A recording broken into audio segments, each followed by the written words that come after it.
Let's add a banner. And we are good to go. Let's see. Let me add some topics here. Business. Let's see, Wayne Canton. Let's do podcasts. Entrepreneurship. What else should we add to this? Newbies. Oh, we can only do 3 weeks. Small business, meet people. Meet people. Safe. All right. So we have all this going on here, and I'm also going to, I'll be right back. I'm going to grab my tablet, actually might be right here as well, and we're going to do Instagram. So hope everyone is well. Hope everyone had a wonderful Monday. And it is Tuesday. It is Tips Tuesday.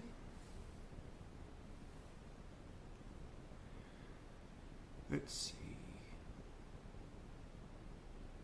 All right, I have that rolling. Thank you so much for everyone that is watching. I see I have a few people watching on my social media and my stream. Now, question for you is, if you are getting into real estate business, what is it that you need to know right now?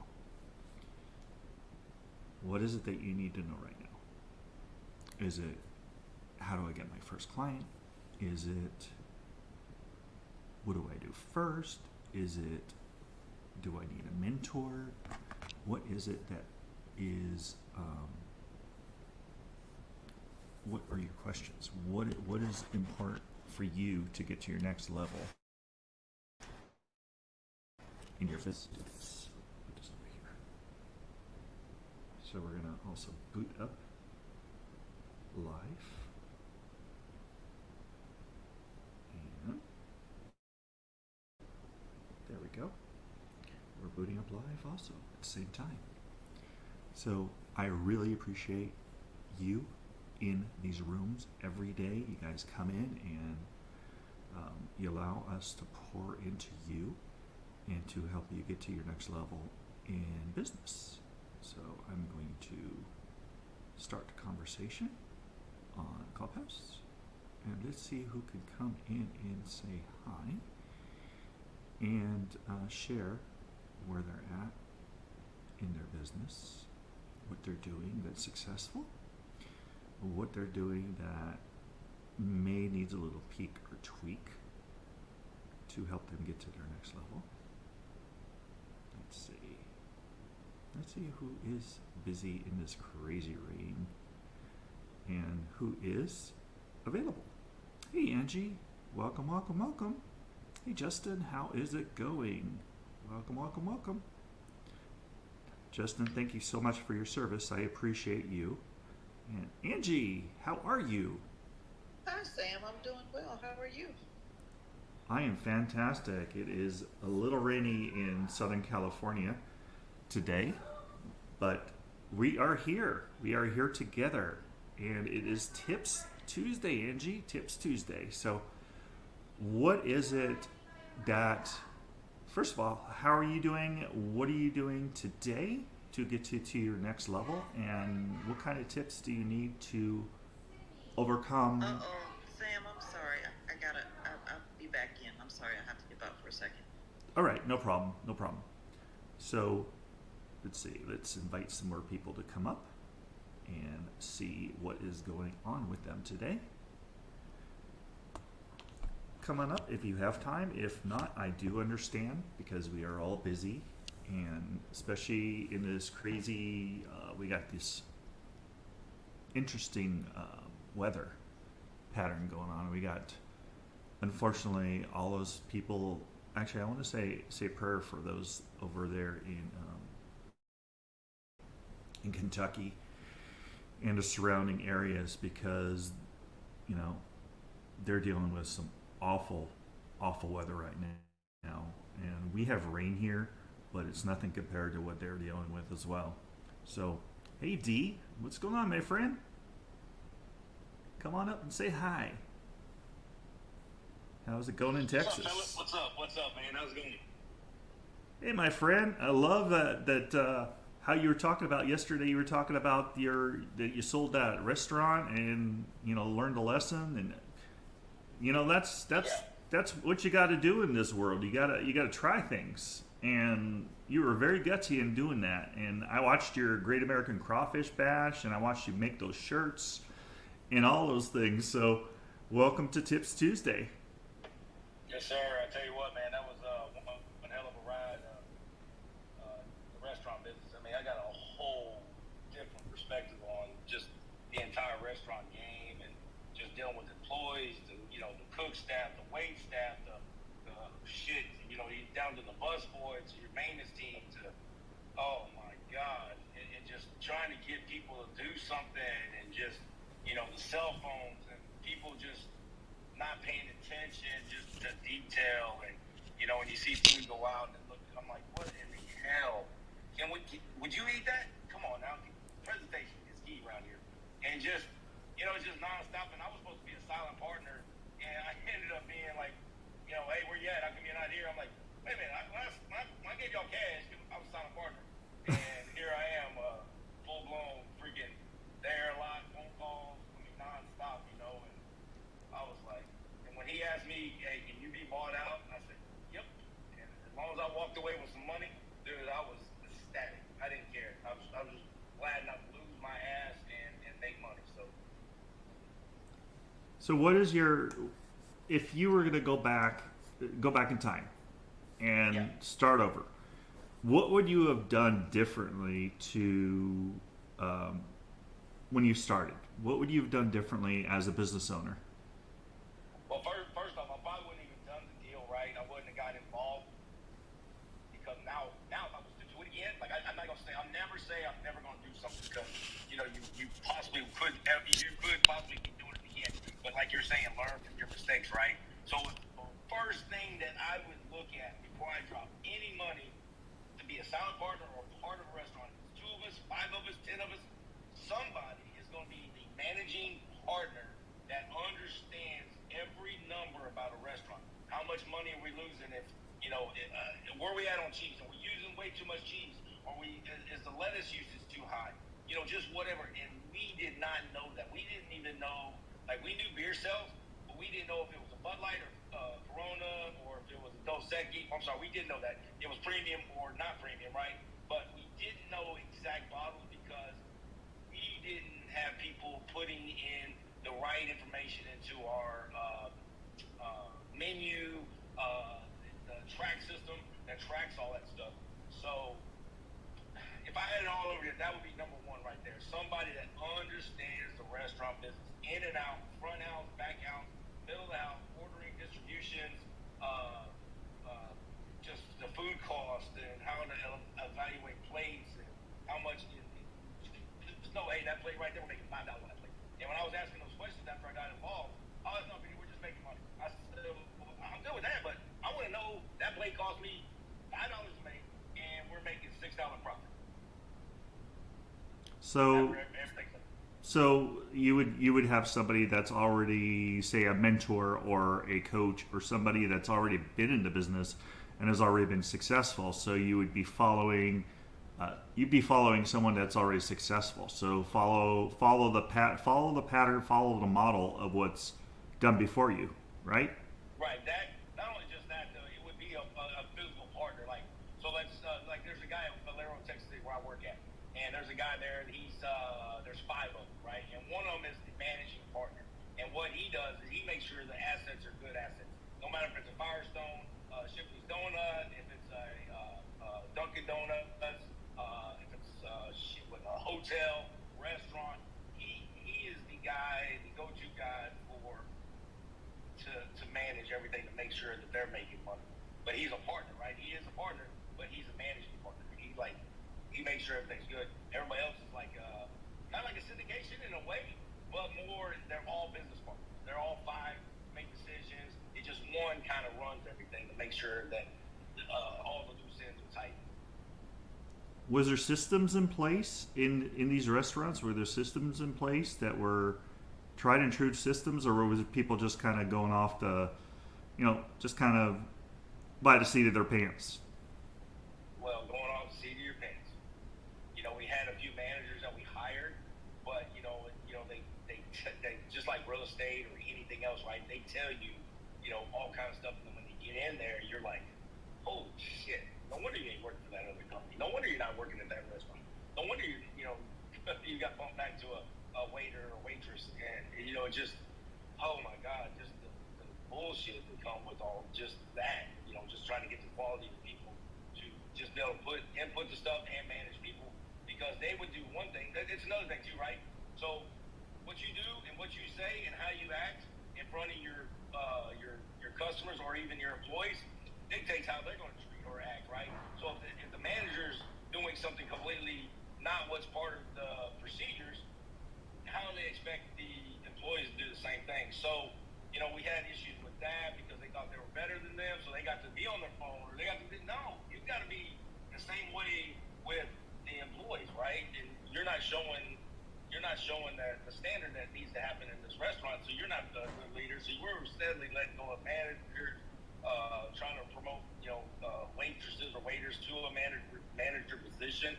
It was real tough, and then with the COVID deal, people calling in sick all the time and just using COVID as a way to call in sick, stuff like that. So was it hard to keep employees? Was it hard to keep employees? Yeah, it was real tough. During crawfish season, it wasn't too bad because the waitresses and waiters could make, the ones that hustled, the ones that really did great stuff, they were making $2,500 to $3,500 a week on tips. That's cash. You know what I mean? So that's crazy money during that crawfish season time, right? And then once crawfish is over with, the business slows way down, so we have to cut people, and then we just try to keep the right amount of people. So he is now in the process. He's all by himself now. He bought everybody out, which is fine with me, and he's going to actually rename it, rebrand it. So best wishes to him. I'm glad we got it. So I created this room, newly licensed now what? Tips Tuesday. And it's funny because the things you're talking about in the restaurant business are really appropriate for the real estate business. People come in the business and they're like, well, what do I do now? I took all these exams and I'm over here and what do I do first? How do I get my first business? What do I do first? So it's like the same thing as the restaurant business. If you go in a restaurant business and you haven't had experience, or you don't have someone around you that doesn't have experience, then chances are the business is going to die. It's not going to survive. So follow the mentors, follow the coaches, follow the people that have been in the business for a while and understand the bumps and the bruises and have like you not only you were in that business, but you're in the real estate business as well. So I want you to introduce yourself, what you've done in the real estate business and as well. And introduce yourself, D. Yeah, so I'm Darren Wright, Houston, Texas, single family, multifamily, and a couple of syndications. I got some, I got some real estate in foreign country, Belize actually. What else? Part of a company called Big Ass Crawfish Bash Fund. It's actually a 501(c). I'll rather talk about that later. It's in my bio. And I was a restaurant owner at one time, and then and just see the red bar. So if I start glitching, forgive me. I've done some wholesaling. My big strategy was all coming up was when I started real estate was I didn't know shit. I did own my own first house at 22, not knowing anything, filled up all the rooms, didn't realize that was, house hacking. Whatever. I had roommates paying my bills. And so I had all kind of toys. Nobody guided me the right way. Instead of just taking that money and reinvesting it, I was find toys with it. So that sucks now looking back. But you know, I met this old man at work, and at the time I was whatever, I was 22, 23, 24, somewhere in there, 25, 26. I don't remember now. But I went out and bought my first unit, my first 8-unit apartment complex, and right out the gate, he didn't even know what I was doing. Scared to death. Me and a business partner, which I did go in with, partnered with somebody. Me and him didn't know anything about real estate except for I was renting rooms out at my current house, and so that was a nice ride, you know, and a good experience, right? But we just jumped in and just without being scared, you know, just did it. And then next thing you know, we're up to like 10 homes. I ended up breaking away from him and doing my own thing with Taz Investments. Ended up owning a 14-unit apartment complex, which was scary again, right? I had to learn all kinds of stuff about that. Because that's the commercial side, right? Because you get over 4 units, it turns into commercial. So, I mean, I learned a shitload there, and just kept going, not knowing anything. Didn't have no mentors, didn't have anybody telling me what I needed to do, not to do. And if you have it all, now you got Clubhouse, right? That protects you, that can give you the right guidance right out the gate. Get your CPA in line, get your attorney, get the right 5 or 6 real estate agents. You know what I mean? I mean, we can go on and on about just how to set up everything before you even start and be successful right out the gate without guessing like I did and like many other people do, right? And make mistakes. The good thing about real estate is that there's room to make a mistake, but if you calculate your numbers, you should be okay. And even if you find hidden problems within the property, 2 things, right? You could hold it longer, or you just end up basically breaking even. But big thing, you just hold it longer. If you end up, not calculating the property properly, or you find that, a bunch of termites or a bunch of stuff, rotten wood, whatever it may be, which ends up costing a shitload of money. And so then you just hold the property longer, so you don't end up flipping. But it's more, and then you got appreciation and all that stuff. So, real estate, I've never lost money in real estate except for on one deal, and it was a deal that I was passionate about, that I wanted it. It wasn't for an investment. I wanted to buy it to build a house. And so I lost like $15,000 when I turned around and sold it, when I decided I wasn't going to build one. And I was okay with it because I made so much money in real estate. At the time, I didn't even care. So it didn't even bother me. It was just a $15,000 loss. Big deal. My wife was upset, but like I said, hey, we make plenty of money in real estate. I'm not worried about it. I know I went a little bit long on that, but sometimes I get on driving and just talking. So. No, not a problem, D. Not a problem, D. You're always welcome. And welcome to the room, Marilyn. How are you? I'm good, thank you. I just, this is for real estate license, or? Absolutely. Newly licensed now what? Are you licensed? Are you pre-licensed? Are you thinking about getting licensed? I am thinking about getting licensed. Mm-hmm. Fantastic. And what stage are you in now? What do you do right now, Marilyn? I'm in the healthcare industry. Fantastic. Are you a nurse or?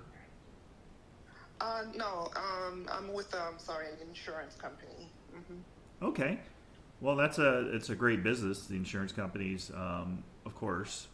And what is attracting you to real estate, Marilyn? I used to do it in the past, before 2008. So before 2008, I did it from I believe it was 20. I did it for like about 6 years. But what I did was I bought my own properties and basically gutted them and then restored them and then them. Very cool. So what state are you in so I can send you the information on the proper licensing for your state? Florida. Fantastic. Either I can send it to you, in your back channel, or you can click on my face on the top, and when you click on my face, you go to the link, and you will scroll down. Hold on a second. It's loading. I'm doing it at the same time as I'm telling you. I'm saying that your connection is not here or something? Here I could send it. I could put a different link up there. So not a big deal.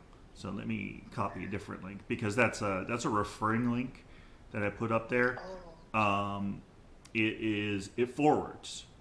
So I'll just edit the pin link or the pinned link and see if I paste the regular one that it goes directly to, if it'll work. See if that one works. Hey Chelsea, how are you? What do you think? Does that work now? Yes, it does.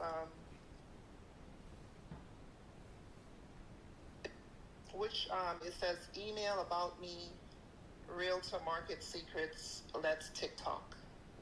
Go down to the bottom. Let me go to the link at the same time I'm showing you. It sure should be something about once your license. On the right side, right underneath follow me on Clubhouse. There should be a link that says once your license. And then it will give you like 35% off of the licensing fees. Do you see that? Yeah, I do. Mm-hmm. So go there, and it will bring you, once you fill out the basic information, it will bring you to a page that's going to have all the different states and the different licensing rules. So that's a start. And who do you currently work with? I'm with eXp Realty. Oh, okay. But that's a CE shop. That's a CE shop is verified across the country. So they do a lot of training and stuff like that. So it's a really, really good resource to start. So you can kind of get the idea of what is entailed, what goes on. And all states are different. So I'm in California. However, I have teams in Florida. So when you're ready, I got people. Okay. All right. Yeah, I see your. Yes, I see it. I see Expo partner. Okay. Fantastic. Fantastic. Thank you so much for coming up in the room. Was there any other questions that we can answer for you? Well, I know that in Florida there's not a lot of help as far as after you take the license, because I did sit for the class. I just didn't do the license. I don't know why I didn't. But they're saying, a lot of people say that what the class teaches and what you actually do are two different things. that's excuse me, that's any license, Marilyn. But what we do is we have a mentorship group also that helps you to go from all the way from your license to getting your business cards, and we walk you through all the processes to become successful. So we have mentors. You're with a mentor the first 3 transactions, and they help you with contracts and things like that. But I don't want to put the cart before the horse. So start there, and then we can connect again when you get to the point of getting your real estate license, and we'll make sure that you have support. That's the thing about why I created this room. And I actually created this room on Facebook in a group too. Same title. So a lot of times I will post videos in there, and incredible experienced agents and investors like Chelsea and Dee come in this room and pour out their heart and share all their secrets. So it's really, really cool to have you here, and I appreciate you. And hit me the back channel if I could answer any questions. Also, Dee, he's got a lot of experience. So if you want to get a real estate license, you could do that. If you just want to be an investor, you could do that. There's so many different ways to come into the real estate business. And some of them you don't even need to be licensed for. So it depends on what your goals are. So you could hit D up in his back channel if you have questions on maybe investings, different ways to invest. So that's why we got the people in the room. Yeah, I would like to have the license, and I know after 2 years you can go for your broker license. Is that correct? It's in different states, but yeah, in California, it's to your role. All right. Well, thank you for inviting me. Absolutely. I have a question for you. Maryland, right? Is that how you say it? I'm driving, so I can't really look down too much. Yeah, it's Maryland. My question to you is, why do you want a real estate license? What do you want from it? What do you want to gain from it? What do you think you want to gain from it? I don't have a real estate license, but I'm just asking that question. Well, I've always been passionate about real estate actually, because I like the whole remodeling, buying. I don't know. I'm kind of. It's just a passion of mine, really. I'm very passionate about real estate. I've always been. I mean, way back when Home Depot used to be open 24 hours, I used to go to Home Depot and match marble and flooring and look at bathrooms, and I've just always been very passionate about real estate. Well, I mean, if that's what you want to do, then you really don't have to go down that road. I don't want to discourage you, but if you want to just do that, then you can just, unless you want to take down your own deal, if you want to spend the money for all the licensings, like we have HAR, which is Houston Associated Realtors, you got to pay dues, all that. There's always dues, you got broker dues, just all different kind of things. And I know Sandra would super elaborate on this because I'm not a realtor, but you need to really figure out what's your best road to go on that. And if you're just wanting to buy, sell, flip, and hold, inverse strategy, and short-term rental, stuff like that, then you don't necessarily need to do that. But if you want to interact with the community, and really get into the real estate game, there's like so many different avenues. Just in being a realtor, you could be just a person that does the showings. You can actually be just a listing agent. You could be the buyer agent, and be specific in just one area as a realtor too. So you don't even have to be, all of it. You could just be one niche of it. There's so much money to be made in each individual aspect of being a realtor. And am I correct on that, Samuel? Absolutely, yeah. Being a real estate agent or a realtor, there are fees. There are fees every year. There's about $1,000 a month, or $1,000 in fees a year, and it depends on your area because different MLSs have different fees.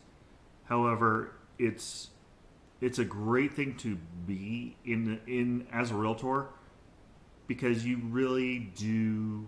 I mean, you change lives. You really do change lives. But like Dee said, it depends on what you want to do with it.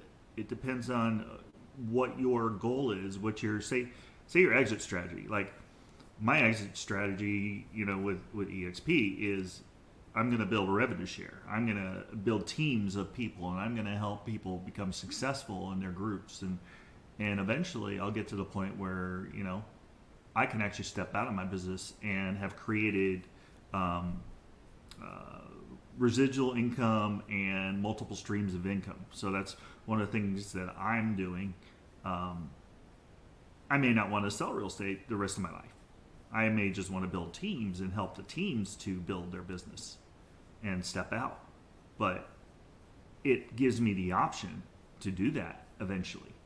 So it just depends. It depends on what your goals are. If you love real estate and you just always been doing stuff with real estate and you want a license and you want to be able to, go list houses and put your sign in the yard and get the excitement of doing all that stuff, fantastic. Become a realtor. But just know why you're becoming, and that's what I see what Dee was trying to do, is just know exactly why you want to get into real estate. Because if you want to fix and flip, you could do that, and then, or if you want to do long term, you could do that. And then there's short term rentals, which we actually have a room in Clubhouse that does short term rentals. A lot of the short term rental people, and some of them they're making really, really good money doing short term rentals. But it's up to you what you want to do. But I would sit down with a piece of paper, Marilyn, and figure out, do I want to be a real estate agent or realtor, or am I just excited about the real estate business and all the really cool things that you could do, like fix and flip and pick out, flooring for a house that maybe you got at a really good discount, or kind of where you want to head into. But being said, we don't want to talk you out of getting a real estate license, because it's a great thing to be a realtor and to be able to help people, and it gives you extra streams of income. But I'm coming as a realtor, and Dee is coming as an investor, and he's done a lot of different stuff. He's got lots of experience, so that's why he's kind of trying to educate you on where to go your next step if you don't want to get a real estate license. If you just want to get into the real estate business and do long-term rentals or wholesaling. Lots of people make lots of money wholesaling. So, hit us both in the back channel, and whatever you want to do, whatever you want to accomplish, we're here for you. All right, so I'm going to my Zoom meeting now, but thank you. I will. Thank you so much, guys. Thank you, Marilyn. I appreciate you coming in the room. We'll see you. Okay, We'll see you tomorrow. okay, bye-bye. Jancy, how are you, my friend? I haven't seen you in like eons. I know. Sam, how are you? How are you, good brother? I am excellent. Introduce yourself and what you do.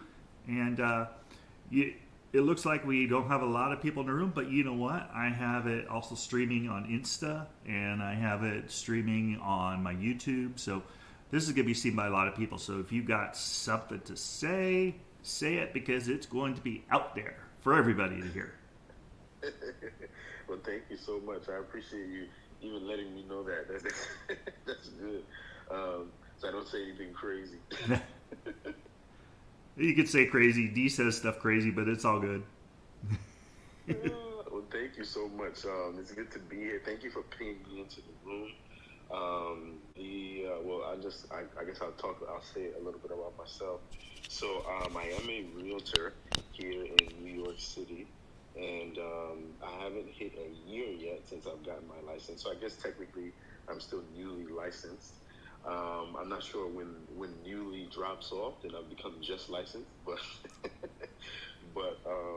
it's the reason I got into it is because I got my master's in urban affairs and urban planning.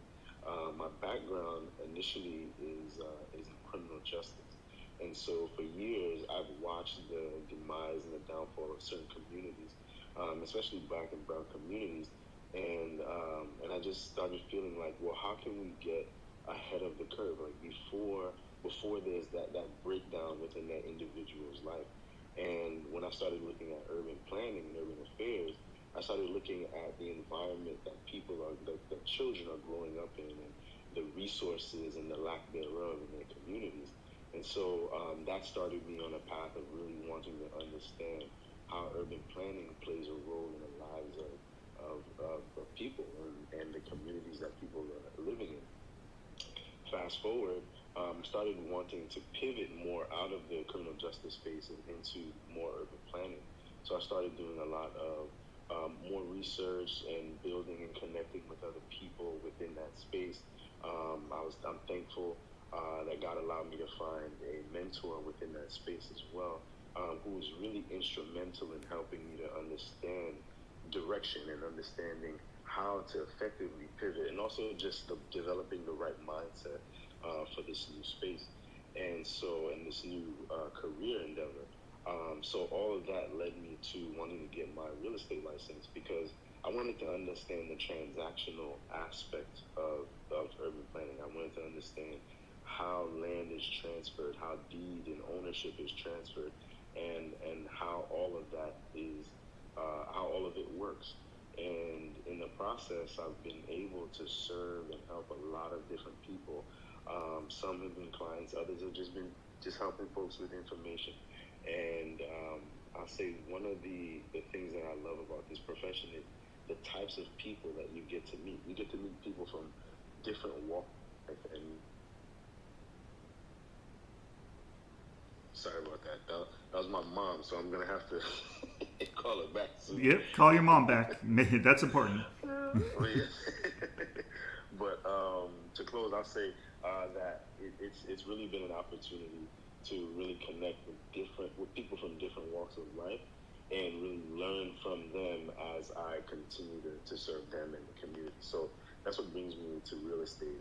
And again, thank you for pinging me into the room giving me the opportunity to even share myself and my passion with real estate. That's fantastic. It's always great to hear you. And coming from criminal justice, that's quite a different world. And thank you for what you did with in criminal justice, because that's a hard business and a hard life, and that's one of the reasons I'm so passionate about giving back to those that the good ones that do so much for us. There's good and bad in any business. I focus on the good ones. But it's always nice to have you in the room and show us and teach us more about what's going on out there. And I just saw a spot on TV, and it was about inspections and appraisals.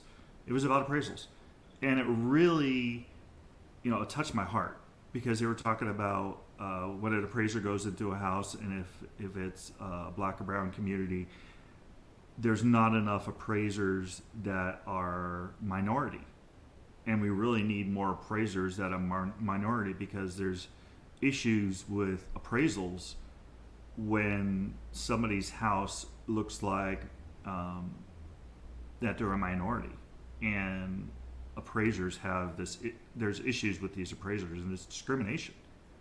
And I'm Caucasian, and I teach my kids to understand people's differences and to respect their differences. And when you see stuff like this, it irks me. It irks me because it looks bad on all of us. And so I just want to share that. I just saw that on the news, and it's just like, there's no reason for that stuff to happen in this day and age. We all, when it comes down to us, we all bleed red. We all bleed red, and there's no reason for it. So I really appreciate you, Chincy. Oh man, Tim, I appreciate you as well, man. Every time I hear you speak, I always hear love in your voice, and love in how you speak, and the way you speak to people, the way you address them. So it's definitely a gift and a pleasure to hear you as well. And you're right. There's a lot of injustice in so many systems that we operate in every day. And every little bit helps. Every bit of change affects the greater change, so to speak. So when I look at that, and it's just, there's a book called, my mentor asked me to read it. It's called The Color of Law, and I encourage anybody who's listening and who's here with us to look at the book and read it, just to understand just how certain things came to be the way that they are. And some of it is nefarious, other things are just like, it's just unfortunate, but we have an opportunity now to really make a greater impact, because one of the beautiful things about the internet is that we have access to so much information at our fingertips. And so being that we have that level of information and have that level of understanding, we can really dig into different spaces and see how we can be disruptors, so to speak. And there is hope, right?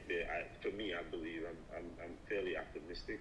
I'm an optimistic person, and I think that there is hope, because people's eyes are opening. People are becoming more aware of what's happening around them, especially in the real estate space, where people are really starting to see the value in real estate, and really understanding what it means to own, what it means to, in every aspect, when it comes to the appraisal process, and looking at the, even when it comes to putting in offers, when it comes to searching for a home, when it comes to commercial spaces, and what eminent domain is, and how you can see a vacant lot today, and then tomorrow you see a high rise go up in that same spot.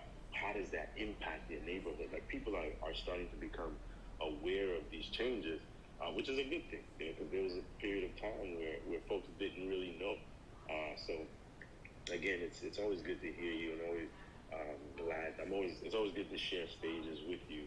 And again, I definitely appreciate you.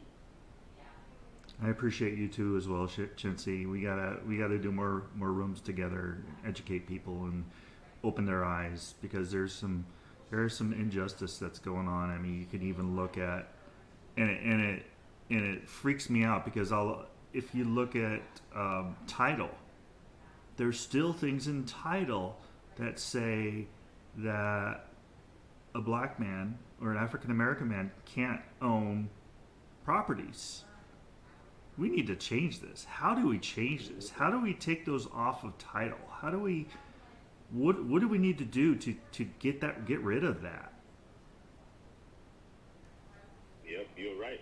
You are so right. And there's another aspect where when title is being transferred over, some things have to go to court for those things to be changed. Some things need legal assistance to be able to change something that's there, so that way moving forward it's erased. It's no longer there. But you're so right. You are so right. I appreciate you, Chintzy. I appreciate you. Hey, Sergio, what's going on, my friend? Good morning, fellas. How's everybody doing today? We're blessed. We're blessed to be on this stage, and we're blessed to be around incredible people like Chintzy D, you, and Sherilyn down in the back row. That's my friend. Bring her up. Absolutely. Come on up, Sherilyn. Welcome. Pleasure, Chauncey. D, how's it going over there in Houston? We got rain today in Southern California. Yeah, we did. We got a lot, huh, Sergio? Yes, sir. It's still raining down here in Ontario. Yeah, it looks. We got it's kind of gloomy skies up here in Valencia too. 81 and cloudy. We just went from being like 55 degrees a couple days ago, or yesterday, the day before, to 81 degrees. So right now we're in the middle of major cold front, hot front, warm front, cold front. I mean, it's just crazy, nonstop, back and forth.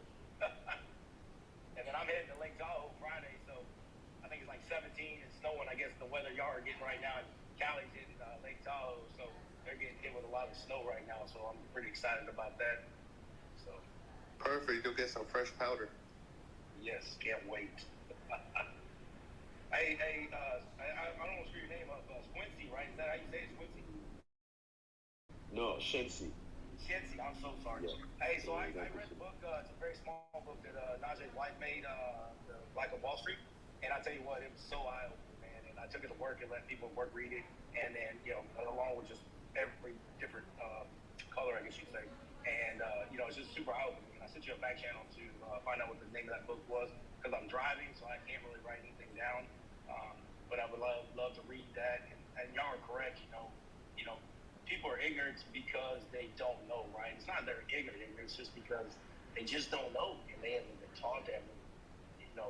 They only see what they hear or see on TV, and that's it. So it's nice that this platform here, Clubhouse, has really brought a lot of stuff to light and opened people's eyes. You get to meet a lot of different people from all over the world, and so you get to understand what's going on. So I am blessed to actually be part of this Clubhouse. I'm glad to have somewhat of a little bit of a following, and it's just nice to be able to contribute and give back and absorb the stuff that I'm learning as far as my personal growth and understanding of what's going on. So, because a lot of the new stuff, I don't even watch it. It's just so fake, and I think they're overpriced movie stars, basically. That's my opinion. It's just sad. And I can't take credit for that. I heard that the other day. Somebody said, yeah, the newscasts are just basically movie stars now, and they're lying about everything. They're just lying, whatever that is on their script is what they got to read now, and they're not doing news. So that's a whole nother topic. But yeah, I just want to say, man, thank you. I see you sent me a message, I think. So I look forward to reading that book, man. And before Clubhouse, I've only read one book in my entire life in 7th grade, and that was it. So Clubhouse has actually got me out of my box where I used to never read. So now I'm reading, and which is crazy. It's good, man. It's good, and I appreciate that. I sent you the title of the book. I'm going to send you the name of the author as well. But you're right. Clubhouse has definitely opened my mind to reading a lot more material And there's stuff like now I have the audio books, and some of the times when I'm driving, I'm just listening to books instead of music more now. So you're right. And we got Robert in the room now. Robert, come on up and say hi. This is my brother from another mother. You're a really, really cool guy. Started when I first started doing these clubhouse rooms. I opened a room and Robert came in and we started talking, and he's a person that helps the people to talk better on stages, and he's pretty amazing. So Robert, if you can, come on up. I invited you. Amazing speaker. Hey Sam, it's good to be here. Saw you're doing a room, wanted to pop in. Got a couple of minutes, but it's great to be here. I'm in Daytona Beach, Florida. Like Sam said, I'm a professional speaker and sales trainer, and I teach real estate agents how to make more money in 30 days or less. And the way to do that is understand what's truly important when it comes to making money. What do you need to be focusing on? What is the important stuff when it comes to increasing your compensation? And that's what I've spent the last 15 years studying. What is truly important? What do the top 20% of earners who earn more than all the others combined, right? The top 20% in your field combined, they make more money and close more deals than 80% of the others that are licensed. So what are they focusing on? So it's good to be here. I'm going to sit back and listen in, and truly enjoy your room, Sam. Well, welcome, Robert. It's always a pleasure to have you in our rooms. Tammy, how are you? Hey, good morning. How are you guys? I'm fantastic. I started my room a little earlier, so I started at like 10 because my daughter's getting off of school like earlier today because of shortened days and stuff. Short day, and it's pouring rain here. It is. Sergio's in Ontario, and I'm in Valencia, and you got it too. So. Yeah, California's getting in good soaking that we need. That's what we need. So what are you guys talking about? It's Tips Tuesday. Newly licensed now what? Tips Tuesday. So basically I created this room. I wanted to be able to give tips to whoever, and it doesn't necessarily have to be newly licensed. It could be seasoned agents that maybe don't know something. What kind of tips can we give you? I mean, we got Robert in the room. He's a professional speaker. We got Dee, who is into all sorts of investing. We got Shensi. He's over there in New York. Sergio's in Ontario. Anything we could help you with, Tammy? Anything that you're struggling with that you just need to push that wall over and you just can't get there? Anything in your mind that we can assist you with? To be frank with you, my most struggle with literally every single transaction is unknowledgeable agents, and the fact that they are not disclosing important factors in the transaction delay everything. So pretty much it's my most struggle, not my clients, the other side. So if you guys, it's literally frustrating to deal with agents that seasonal or new or unknowledgeable in regards the transaction, the disclosures. Be on time. I don't want to give them notice to perform because it gives them another 3 days to even react. So how do you guys deal with that? Wow. I would say get them, they should have a mentor, they should have a coach, they should have somebody to keep them accountable. That's what I would say to anybody in a real estate business, because if you are holding yourself accountable, then something's going to slip through the fingers. I would say Robert probably has a pretty good tip on that one. No, I mean, you can't control other people, though. That's the problem. All you can do is control yourself and lead by example. So, you know, you would look at that as a problem, right? You say that's a problem, but is it really a problem? Probably not. It's probably a symptom of a deeper problem, and that's the problem with dealing with symptoms. Is it's prescription before diagnosis is malpractice, right? So it's like giving somebody a cough drop. It may suppress it a little bit, but it's always going to come back. It's going to keep happening because you haven't addressed the root cause of the problem. So why, my question to you is, why do you believe that they show up and they're unprepared and they're exhibiting this thing that you think is a problem?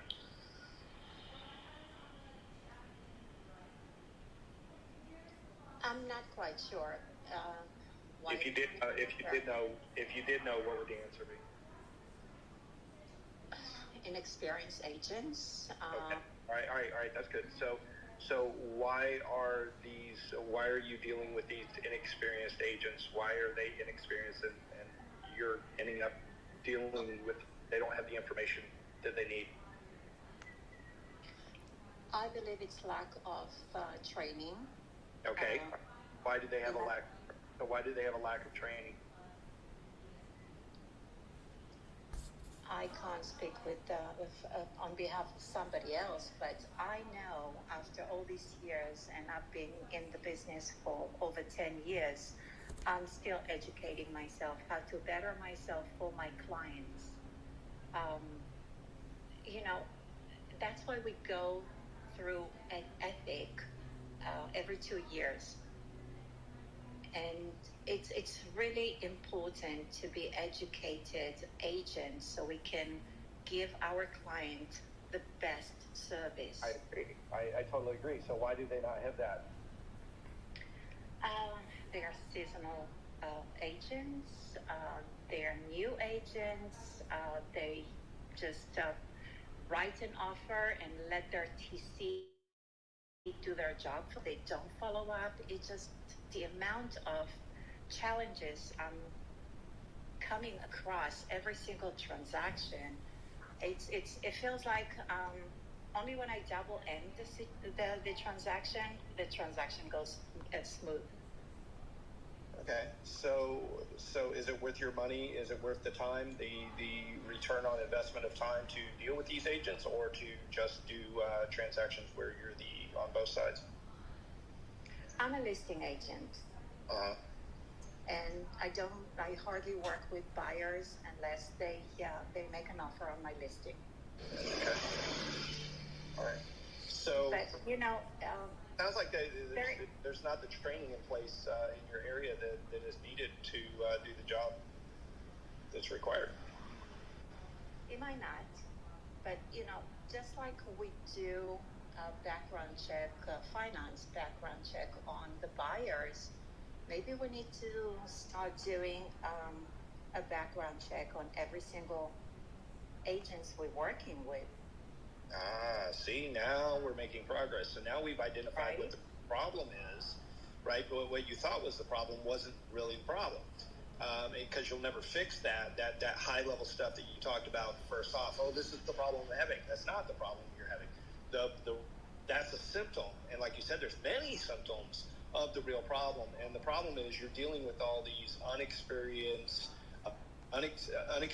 part-time, doing this as a hobby agents when that's the real problem. So if this is causing you a headache and it's not worth the investment of time and headache to make the return that you're getting on it, then yes, you need to create a system where you can avoid these agents, cut them out of the picture, and only deal with qualified, just like you qualify a buyer, qualify your agents. Does that make sense?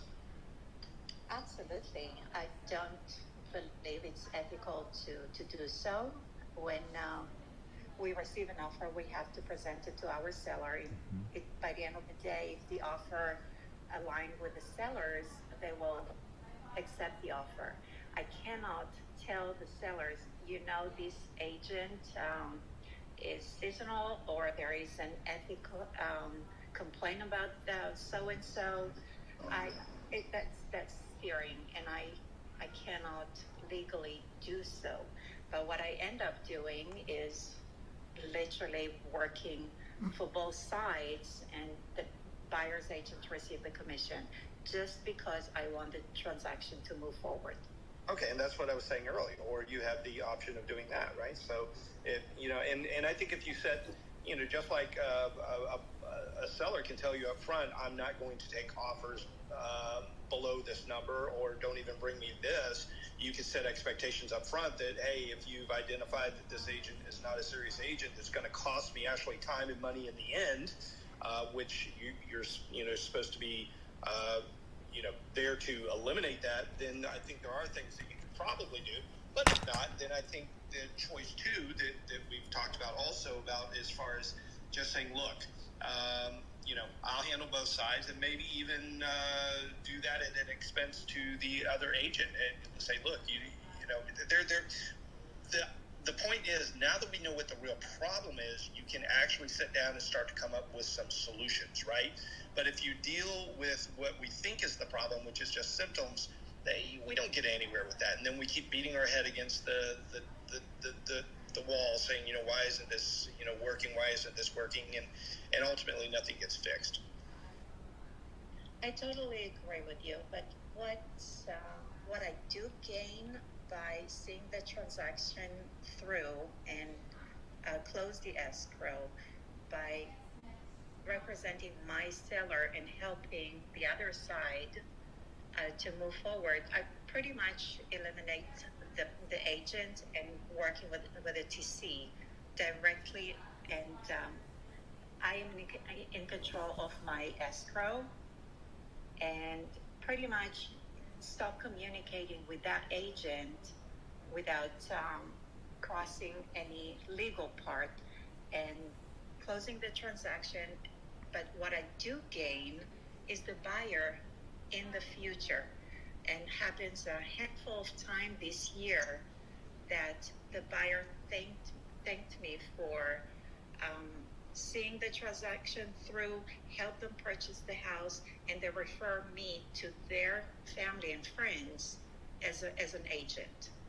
So there you go. Not only problem solved, but you're using this as a marketing and sales component as well for future business. So it sounds like this isn't a problem at all. It sounds like you've come up with a great system. You've just got to stop thinking about the past where it has been an issue. Hey, look, I figured this out. It's actually now I've found a way to benefit from this, and move forward with a positive mindset and say, this actually isn't a problem. I'm winning. Absolutely. I always focus on solution, not problems, and see the positive outcome out of it.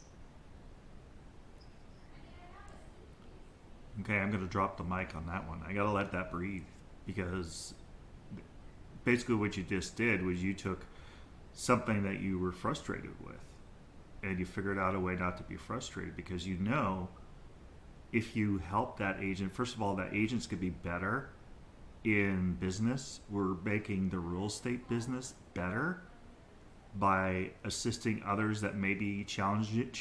And you know what, Tammy, if you get down to the point and you make money by helping other agents to become part of your brokerage or whatever, or into your brokerage, because you never know if somebody's out there and they need to come into a brokerage and they need assistance, you're there. So you're creating a better real estate business by kind of being kind to the other agent, whether they're trained or not, helping them out. Because I do that too. I mean, I can't even count on my fingers how many times I've helped other agents saying, you forgot a form, or you need to remove this contingency. But I find that if we make this a better real estate business, and we make this a kinder business, and we make it more complicated for these big box stores to take us out of the picture when we are good at what we do and we help other people to become better at what they do. So that was a great conversation, Robert. You're always getting down into, that final why. At 7 levels deep or 5 levels deep, you're always getting into that, and that is so important when it comes to be able to question somebody and ask their real whys. And so I will say this, just and kind of where I was going with this, because where we were hitting, the actual problem is lack of training. And I am going to say this, and if it butt hurts anybody, then it's just the way it is. I find in the real estate business that training is very, very low down the totem pole. We go to the salesperson certification class where you're supposed to learn real estate, and you learn nothing really that you're going to use in the real world, which is marketing, sales, influence, people skills, negotiation, money, goal setting, time management, performance, things like that. Things that are truly needed to be successful in this business. And that's why, I don't know about California, but here in Florida, as far as the real estate, I'm licensed real estate agents, there's millions, and every year they're going out of business and their licenses are going inactive because it's just such a high failure rate because training is so low on the totem pole. And it's just a trend that I see with real estate professionals, unfortunately, that they don't put in as much time and energy into training and development as other industries that I work with, and that's unfortunate. So where I was going with that, I believe with Tammy, is that, that's the real problem, whether, it's addressed at a bigger picture, or even if you, like Sam does, to come on here and hold rooms like this to add value, to share knowledge, to train, or if you can spend some of your time educating and training and coaching yourself in these areas of deficiency to bring people up to a bar, if you will. But it's something that is truly needed across the board in the real estate agent, is true training on what is truly important to succeed in this business. I totally agree with you, Robert. And we got Bam in the room. Bam, Bam, Bam. What's going on, my friend? Welcome to the room. He's all about training. He's all about education. He's all about giving back to communities. We talk about newly licensed now what? Tips Tuesday. One of the tips is be willing to give back to philanthropy, to taking care of others in your community. Bam is one of those guys that you still got to go have breakfast, but he's in Southern California, and he is a great leader, educator, motivator. Welcome, Bam. Hey, thank you, Ken. Great intro. Appreciate that. Question number 1. Have we changed Tuesdays to an earlier start time than noon? I did it because I got to pick up my daughter early today, so okay. I didn't want to not do the room. So okay, good. Because I'm like, I think it's noon because, as you know, I'm consistent with Tuesdays. Number 1. Number 2, I am so excited about all the works that we're doing, and most recently, as you know, we're working to really eradicate youth homelessness with the Covenant House. I'm so excited about what we're doing. Thanks to you. Thanks to Anna. Thanks for you sponsoring Anna with eXp, and then the works that we're doing. It really is a game changer. So thank you for that. And then finally, my goal every week, Tuesdays at noon, to be here with Sam for one purpose, and that is I'm a numbers guy. We know that around 80% of new agents really do not get past year 1. Facts. There's lots of contributing factors, one of which is just the need to eat. And so they'll do all kinds of things, including keep their 9-to-5 jobs. And so if you work a 9-to-5 job and you're trying to be a real estate agent, chances of being successful is very minimal. And so we have a passive income model founded in 1998 that totally works, as Sam knows and many others, because we've been around for so many years.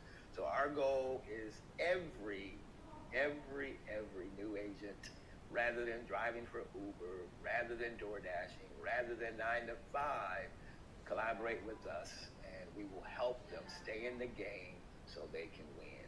That's the quick version. So if there are any new agents in the room, here's how you collaborate with us. Hit Sam's link at the top of the page. And then scroll down over to the left, you'll see the joinbam.eco now. It's a one-time fee of $199. 50% off the top goes to Sam. That's $99.50. Let's just do some real basic math. $99.50. One a day is $36,000 a year. And get that one business owner that wants to advertise with us through Clubhouse. And then my final comment is, I'm Brian Franklin, and I approve that message, and I'm done speaking. Bam! Thank you, Bam. You're always adding value. It's amazing what you can achieve when you work together. This bam.eco, if you go to that website, see Anna is trying to end homelessness, and she's got an ad there. I helped her. I sponsored her into BAM, and she's an amazing individual as well as an amazing agent, and she's in your neck of the woods, Chelsea, over there in New York. Well, not New York. She's in Philadelphia, but she's on the East Coast. But she's amazing. If you know any agents out there that are struggling, that they need to have some extra income. They can't market, or they just don't have the funds, and I like to think, when I'm thinking about money, when someone says I can't afford something, that's completely inaccurate. You have to flip the switch or flip the script and say, how can I afford this? How can I afford it? So BAM's got a tool to help people that don't have the money to understand how they can afford something. So if we flip the script and say, how can I afford it, rather than I can't afford it, I don't believe in I can't. None of us in this room believe in I can't. We got Real Estate Raleigh there. None of us in this room believe in I can't. So, click on it, learn more about BAM. He just disappeared. Click on it, learn more about BAM, learn about, hit Brian in the back channel. If you have any questions, he's got rooms all week that he does. When's your next one, Brian? Our next is Friday at 9 a.m. Pacific time. And if you hit my bio, go to my 10K card, you'll see our event page. Our event page is always up to date. I'm Brian Franklin. I approve that message, and I'm done speaking. Bam. Thank you, Brian. I appreciate it. Real Estate Raleigh, how are you, my friend? Hey, Shay, I'm doing well. How are you? I'm fantastic. If I was any better, I'd be my twins. That sounds good, man. Yeah, I just wanted to pop in and listen in on what's going on. What is going on in your business? It is Tips Tuesday. It could also be Tech Tuesday, because we're all into tech in one way or another. How's your business going? Anything we could do to pour into you to help you get to your next level? Everything all good?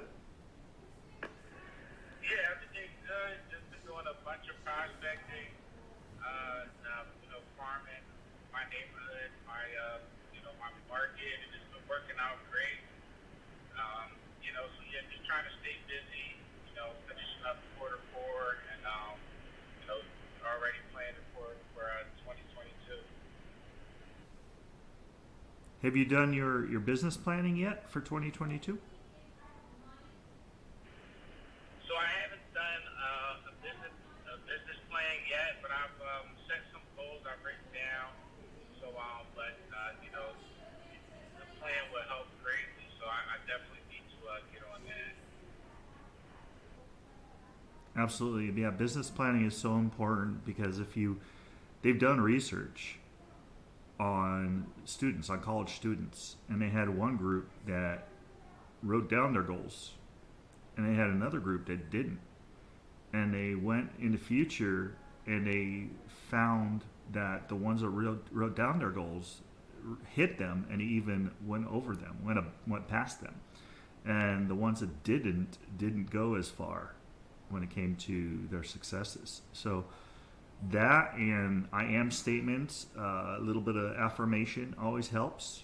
You know, in the morning saying I am number one, I am achieving my goals, I am attracting agents to help, I am.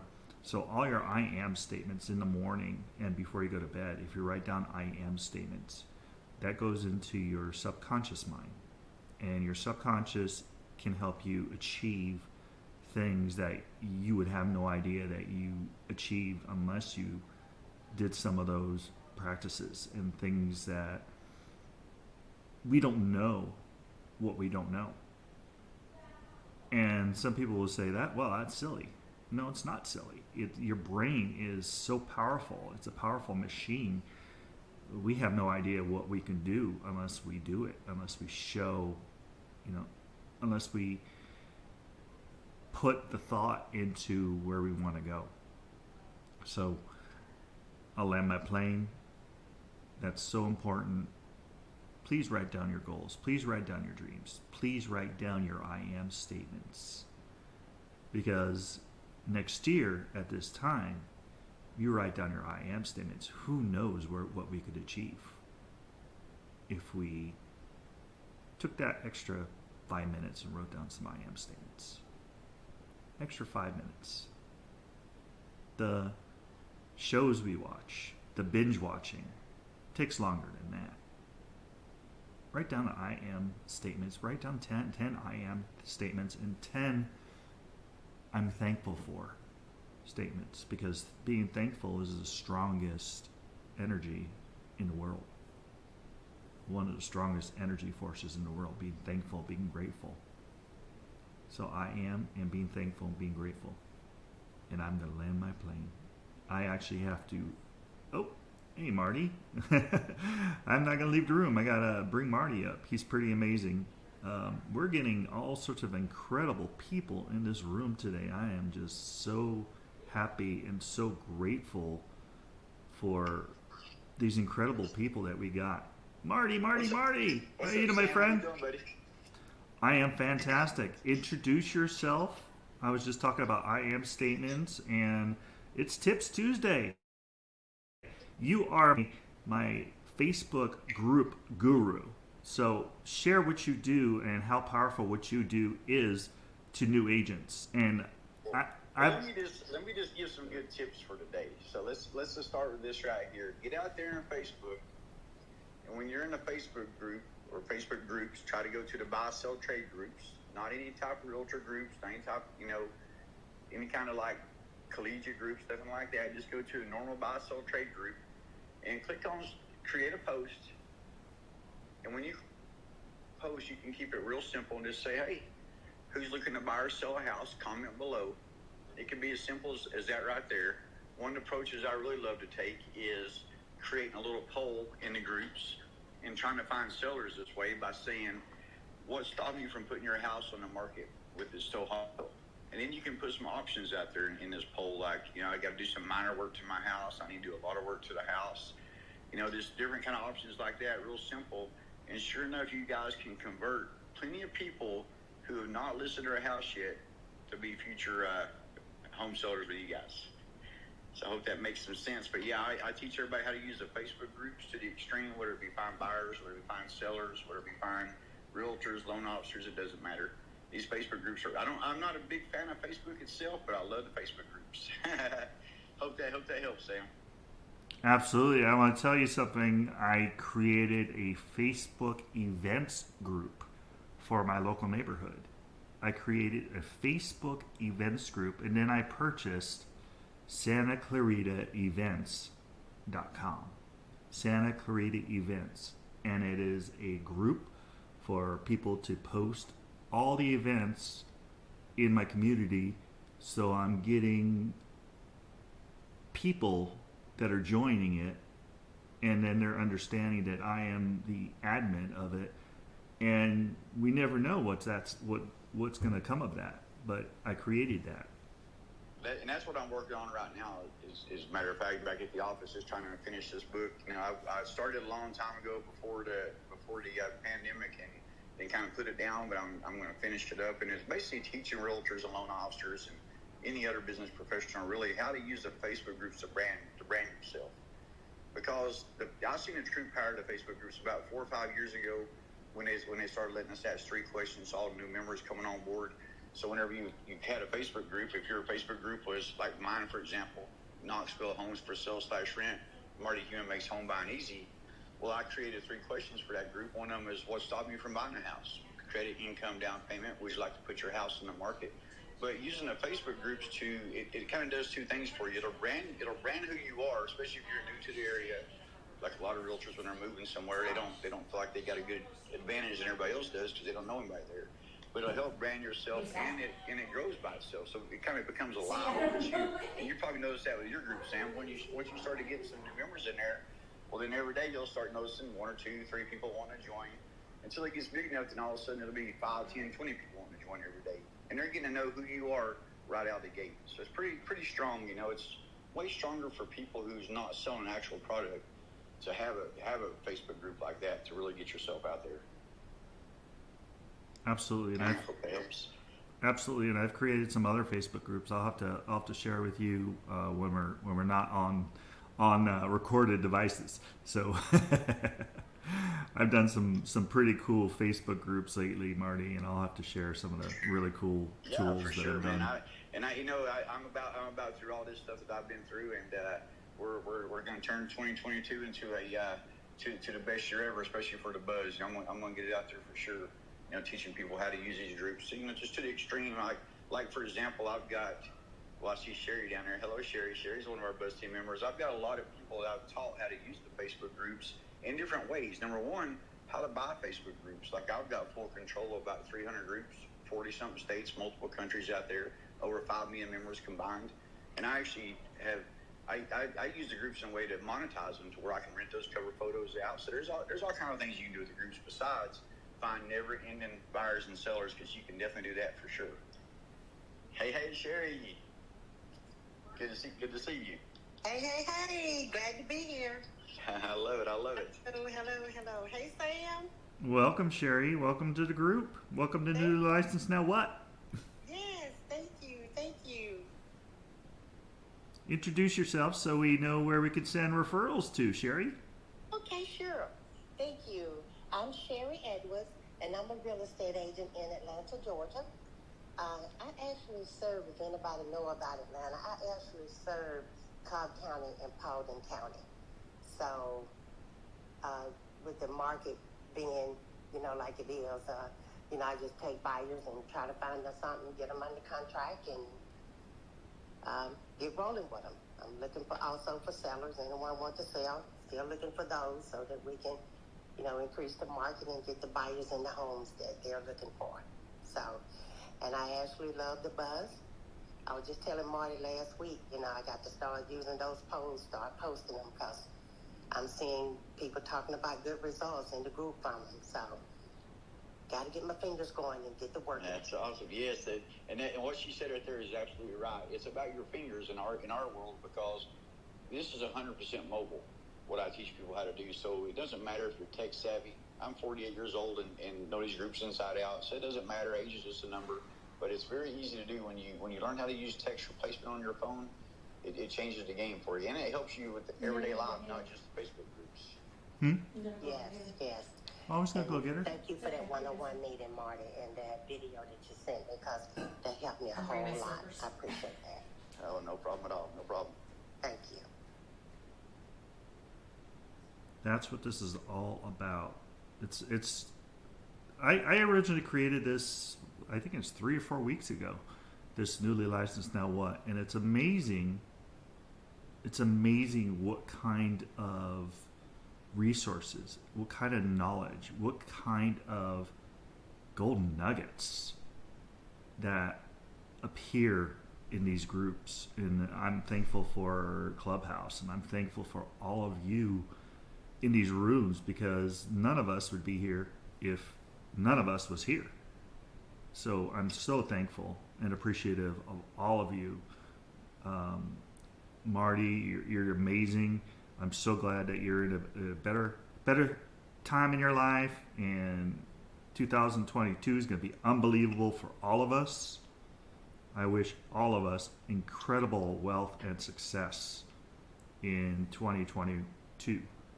And so this is incredible room. People down at the bottom, people in the audience, come on up. We do not bite. I promise you, we will not bite you. Come on up. Introduce yourself. Closed mouth does not get fed. A closed mouth does not get fed. So remember that.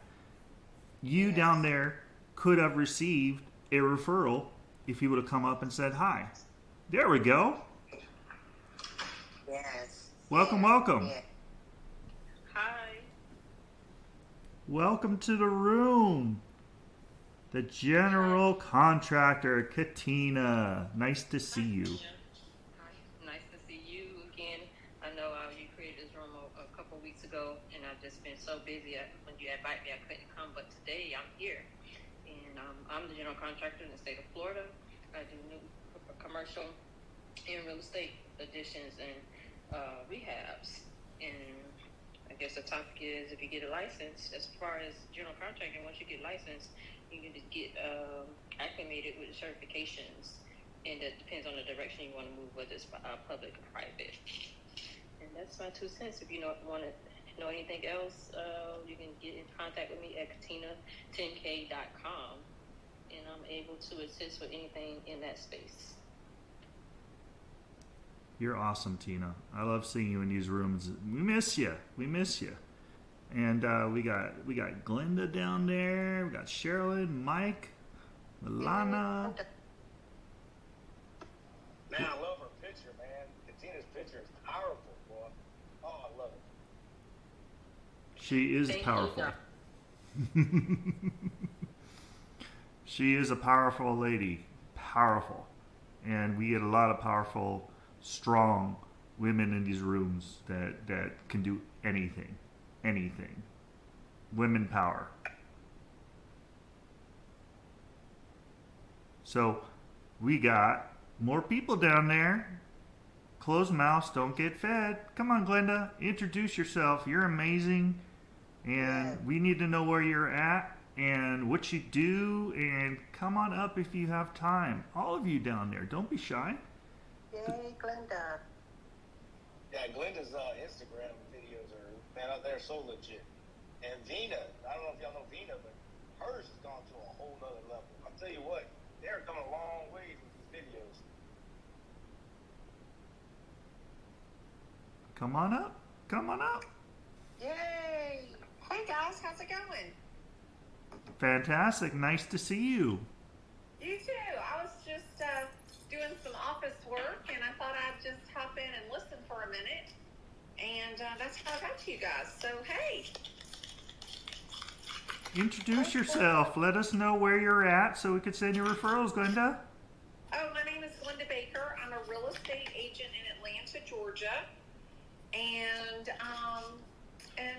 that's about it. I mean, I shoot TikTok videos. But other than that, that's about it. I sell houses, big-ass houses sometimes, and small-ass houses other times. You just have the greatest attitude. I love having you in the rooms. You just have you got that spark. That spark. Thank you.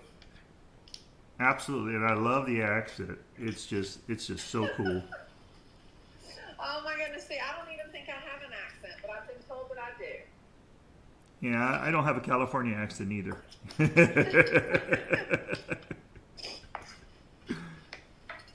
So I have a question. Hey, Glenda, I'm in Atlanta too. I see you in and out of rooms a lot. So thank you for everything that you share with us in and out of the rooms. I take a lot of your tips and I use them, so I appreciate it. But do you do a lot of videos on TikTok? I do. I love TikTok. It's my favorite. Oh, wow. I had to go out there and follow you then because I just started TikTok. You absolutely need to follow me. I love TikTok videos. I think it's a great opportunity to give sound bites of advice and information. I can't remember what I'm talking about today, but I think the other day I talked a little bit about appraisals. I talked about inspections. I know what I talked about the other day, about an agent that gave the buyer the key out of the lockbox prior to closing, so she didn't have to meet him over. Sorry about that. So she didn't have to meet him over there to let in the inspectors and the contractors. I talked about that a little bit. So yeah, I'm always talking about something on that TikTok. That's for sure. That is such an awful thing. Oh, sorry. Go ahead. I've been a member of the Buzz Farm with Marty. He's in the room, and I've enjoyed that also. Learned a lot with that. It's a powerful tool. It's great.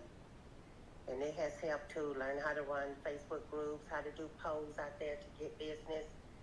So it's been wonderful too. So I hope you hang around a little while just to hear a little bit more about that, Marty. Oh yeah, I'm gonna sit here and work on this book and listen to you guys at the same time. But you you said it best right there. It's just a tool. I tell my loan officers, and I used to be a realtor in the mid '90s and wasn't a good real estate agent, but on the mortgage side, I excelled pretty good, and now I've got like 10 or 11 branches spread out in different places. But I tell them, hey, it's just a tool. When I first got into this business, we had to pound the phones. We didn't have Facebook, didn't have social media, but now we do. And trust me, just like Glenda said, TikTok is awesome. I know a lot of people that uses Instagram, just different tools out there to find people in a little bit better way than being out there door knocking, being out there trying to do home shows or whatever. Because 2021, almost 2022, in my opinion, door knocking is not the most safest thing out there these days. It's just not worth it. How much money do you need to make? And when you could, by the time somebody gets in their car and goes out there knocking on somebody's doors, I can have conversations with 5 or 6 different people wanting to sell their house. That's just the difference of what social media has done for us. And now it's just about not really being as drive is strong. You got to have drive and everything, but it's more about just expanding your reach out there. Like for example, Sherry, you help run that Atlanta group we have. It's got 40,000-50,000 people in it. It's just one little group out there that costs probably $200 or $300. Then now all of a sudden you get to use as a never-ending billboard, and they just grow like crazy. So there's all kind of great ways to make it. You just got to be driven and figure out what's best for you for sure.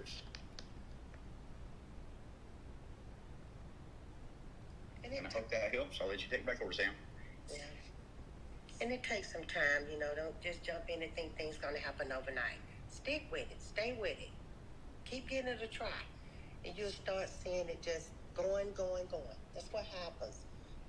People get involved in things, they see, 3 weeks, 2 weeks, and they're out of it, Stick with it. Stay with it. Keep working with it. That's what it takes. I mean, you got to do that and keep it going. And all of a sudden, you start seeing some results in it. That's the main thing. So I just love the Buzz Family. I'm going to get more and more busy with it, get going with it, because I think it's a great tool to just get started with it. Get started, get going. Thank you. And we got the lovely Milana in our room. Welcome. Nice to see you again. Nice to see you guys too. How's everyone's Tuesday going so far? You are here. We are wonderful. Sorry about that. I was listening to you guys in the discussion. I'm currently running errands, doing a showing, and all that good stuff, and decided to come in and support the group. So, as always, it's nice, a nice discussion. Thank you guys for putting on this room. But I'm a realtor based in Montana, and I recognize a few new faces as well as old ones. So, to the ones who are new, it's nice to meet you.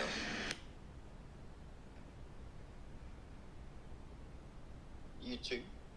And being in Montana, I see it says you're a luxury real estate agent, so you could go out there to a Facebook group, believe it or not, a regular buy-sell trade group, and put a poll out there that says, how much would it take for you to become a home seller, either now or in the spring?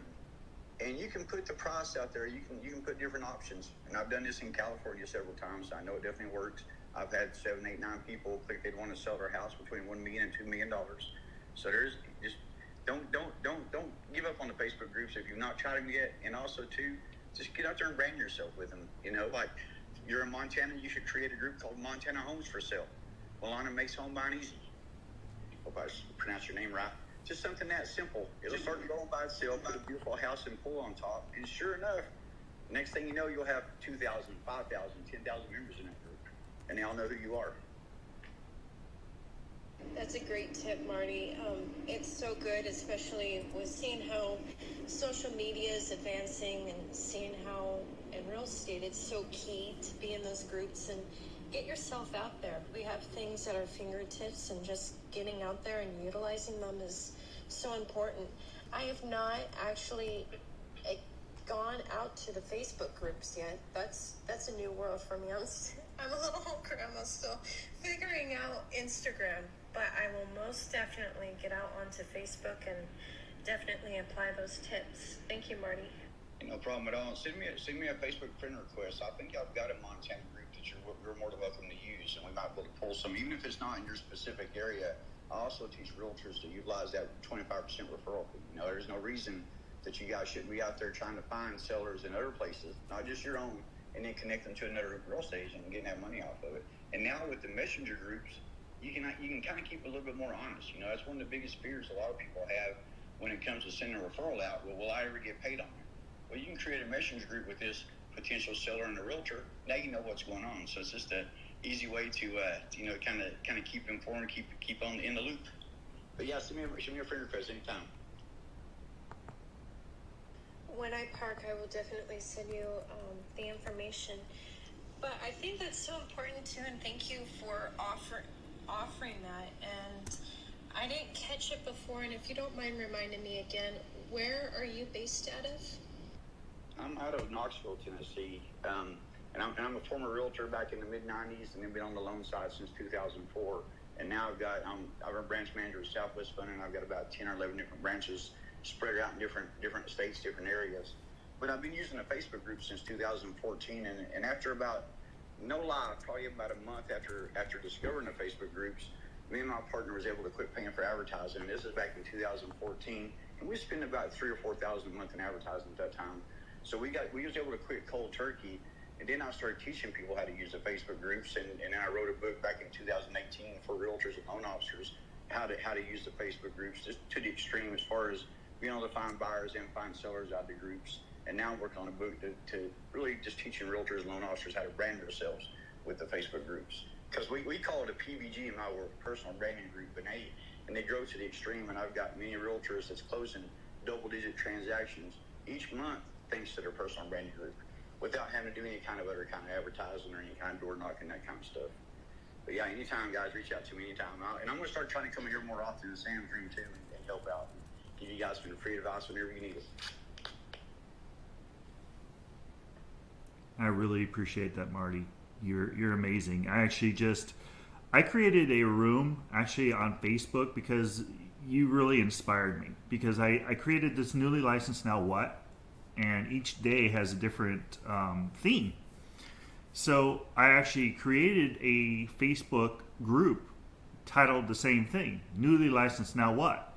So I actually just sent you an email for you to come and join me. And I'm taking these videos and I'm putting these videos in here, my streaming videos, and sharing it with people. And my goal is to help agents out there that are struggling, that just don't know what to do, that are just like, they think they're alone. And they're not. They're not alone. And that's the same way I felt, Sam, back in the mid-'90s. You know, I was younger and lost, and a lot of people around me were really busy, making a lot of money, and I can point the finger at everybody else, but honestly, it takes each individual person to realize when you're a realtor, when you're a loan officer, you're pretty much in charge of your own world. You know, it's your business, and you've got to be responsible for it. And kind of what I try to teach our people: hey, get out there and post. This is mobile. You just take your thumbs. It's so uninvasive. You know, it ain't like having to pick the telephone call up anymore. It ain't like having to go knock on a door anymore. It's so uninvasive when it comes to Facebook and Messenger. It's priceless, and especially Messenger. You know, our communication is done all night, and not just like the old days. You couldn't call somebody after 8 or 9 o'clock. Those days are gone because Messenger. people message 10, 11, 12 o'clock at night. People looking to buy or sell a house. So yeah, I hope this helps, and I'll sit here listening. If anybody's got any questions about any Facebook groups whatsoever, I probably got the answer. Just ask me anytime. And everyone down there in the bottom row, everyone down there, thank you. First of all, thank you for coming into this room. Second of all, come on up and ask Marty some questions, because I know when I heard about Facebook groups, I'm like, huh? What is that all about? We have to buy these Facebook groups? Or, how do I create one? I've never done a Facebook group. I can never do that. But yeah, you can. And it's easy. It's easy. Just ask Marty, how can I do that? Get his book. His book is awesome. His book is awesome. And he's going to create another book that's going to be even more awesome, because Facebook is always changing. Marty, you're going to have a third one to create soon, because Facebook is always changing their algorithm. That's a great point right there. That's what I've been telling my buddy here, one of my loan officers here next to me. I said, I said it's crazy getting back started on this book, trying to finish it up now, that I've had to go in here and change a lot of new stuff, because Facebook has made a lot of changes. And what's great about it, even though you hear about the metaverse and they're changing their company name to Meta, it's not effective. They're still working on the Facebook groups. Zuckerberg just put out a thing the other day that said that they're trying to add more features for the admins to make these groups even better. And Admin Assist is something they just put in probably roughly about maybe 6 months to a year ago. And it really helped, especially for me, where I've got control of 300 groups in 40-something states. It was hard keeping. I had to have moderators in all those groups help me kind of keep all the spam out, because that's the problem with the Facebook groups. The bigger ones is you get a lot of spam in there and stuff. So you're always trying to, like you said, catch that moving target. It's always moving, always making changes. So yeah, I've got a lot of stuff in the works, man. And in the PBG book I've got, it pretty much is done right now. I'm just doing some shout outs at the very end of it to some of the Buzz team members and everything. But it'll be before the end of this year, or since we're getting so close to it, right there, 1st of January, it'll be launched on Amazon. So you guys be looking out for it. We're getting there. Now, any questions you guys have, I can teach you how to go to a Facebook group. I had one realtor close 4 transactions off the very first post she ever made that I give her. And it was a real simple post, like looking for applicants for our homeowners program. Don't have requirements, 2 years job history, like, comment, friend post, something real similar to that. But the biggest key I teach everybody is to stay away from marketplace. So a lot of realtors still, and loan officers and insurance agents, people that, are not selling a product, they're selling a service, they tend to get booted off Facebook or get in trouble because they try to use marketplace. So you can go to any buy, sell, trade group and click that start discussion button. That is the big key for, if you're listening to anything I say today, listen to that. Go to a Facebook group, buy, sell, trade group, click on start discussion. And at that point right there, you can say anything. Let's say you're wanting to buy a fixer-upper. You can make a post that says, hey, I'm looking for a new project. Who's got a fixer-upper for sale? Comment for info. And that comment for info is key. A lot of people don't realize that part too. What we learn how to create that buzz is that curiosity factor. So if I was to go to a Facebook group and say, hey, who wants to buy a house? Message me. I'm probably not going to get that many messages. Maybe 1. Maybe 2. But if I say, who's wanting to buy a house, comment below, when that one person, it just takes one, just says, well, I want info. When that one person says, I want info, I go back, I send them a direct message. Now I've got a direct contact to a real person, way better than me giving a business card to anybody, through Messenger. And I go back to my post and I just say PM sent. What it does, it creates this curiosity. Well, Lord, somebody else, what did he say? I want to know what he said. So I want info. We've had simple posts, and I'll drop one on Instagram. I'll drop a few screenshots on Instagram here in a minute, so you guys can see this. We had simple posts that took less than 5 seconds to create, get over 1,000 comments on it. That's how strong these Facebook groups are, and it's all about your reach. In our world, you want anybody and everybody to know that you're a real estate agent, that you're a loan originator. You want to know what you do. I'm not saying you want to do loans for your friends, but you definitely want to know what you do. So I hope that helps. And anytime, any questions, ask me anytime. And what's really interesting, it's all about consistency. It's all about consistency. Because if you keep doing it, like I created newly licensed, now what? And everything across the board is newly licensed, now what? I have a workplace group. I have a Facebook group. And everything I put on my YouTube, my LinkedIn, it all has that title. So it's consistent across the board, all the way across. So Marty's gonna join me in my newly licensed Now What, and we're gonna do some amazing things in that group, and we're gonna be educating. So if you're not gonna learn this stuff, there's gonna be new agents out there that are gonna learn this stuff, and they're gonna be your competition. So we want to make sure that you guys in these rooms that are spending the time, time is our most valuable asset. You can't buy any more time. You can't. There's no way. Unless there's some genius out there that has figured it out, there's no way. As of right now, the quantum physics is not allowing us to buy more time.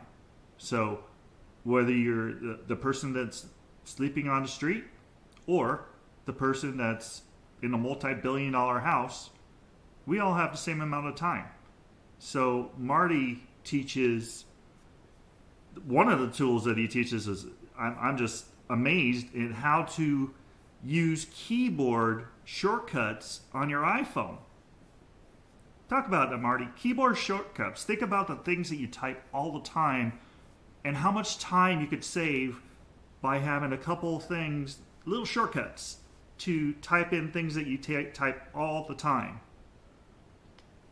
Yeah, that was I give credit to my wife on that one. She kept watching me do a lot of copying and pasting.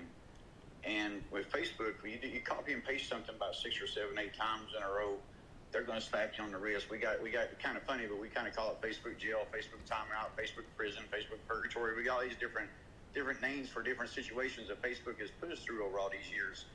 But once you figure out how to use these shortcuts as you talk about in your phone, then all of a sudden you can pre-plan all your messages. You can pre-plan your posts. You can pre-plan your text, and it works for outside of Facebook. It works at the Facebook groups like peanut butter to jelly, because the Facebook doesn't pick it up that you're using anything. It looks like you're actually typing it out, so you're not going to get near as much trouble. But it speeds up life. So the iPhone, if anybody's listening to me and want to actually do this, you can go to your settings on your iPhone, and when you get to settings, you click that little general area, and you just look down. You look for keyboard. When you find keyboard, you'll see that it'll pop up text replacement. So the iPhone has actually got it built in. In the Android, you want to download an app called Text Expander. Text Expander will cost you a few dollars for life, but it's well worth it. The difference is the Text Expander is a little bit better for memory purposes. Like for me, I use the iPhone. I ain't got a great memory.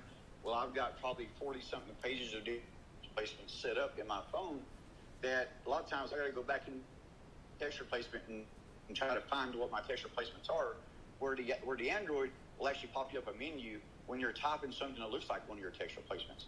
So it's a little bit more advantage on the Android, but the iPhones, you got it built in. You don't have to pay. And but yeah, try that out. Text replacement is life changing. It'll make you not want to be on your computer for originating. You just need to be on your computer when it comes to looking up properties or whatever else, contracts, whatever. But when it comes to actually finding prospects, it can all be done on your phone. Very easy. If you guys have any questions about that, feel free to ask. That is gold. That is gold, my friend. That is gold. That's one of the things I learned from you was the text replacement, and I started using it with some other things I do all the time. That way, it saves me time. It saves a couple seconds. It's worth doing it. And there's so many things that we type all the time to people, all the time. I mean, I do a newsletter. I have a digital newsletter. It's actually on my, if you punch my face at the top, you go down to, let's see, let me go to my link at the same time. If you go down to home seller secrets, home buyer secrets, sold in 14 days or fire me. If you go to any of those, I have text replacements that I put on my phone that when I'm talking to somebody or messaging somebody, I just start typing in a couple letters, and it will fill out the rest for the product that I want to send somebody. and it's quick and easy, and you could copy and paste it, and it's so simple. So yeah, that's gold. That is gold knowledge. And there's a lot of people that I had no idea. I'm a techie, but I had no idea that we could do that.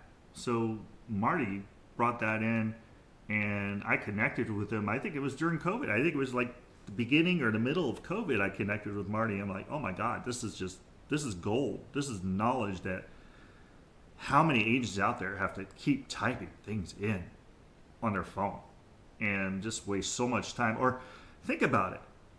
How many people have been in car accidents?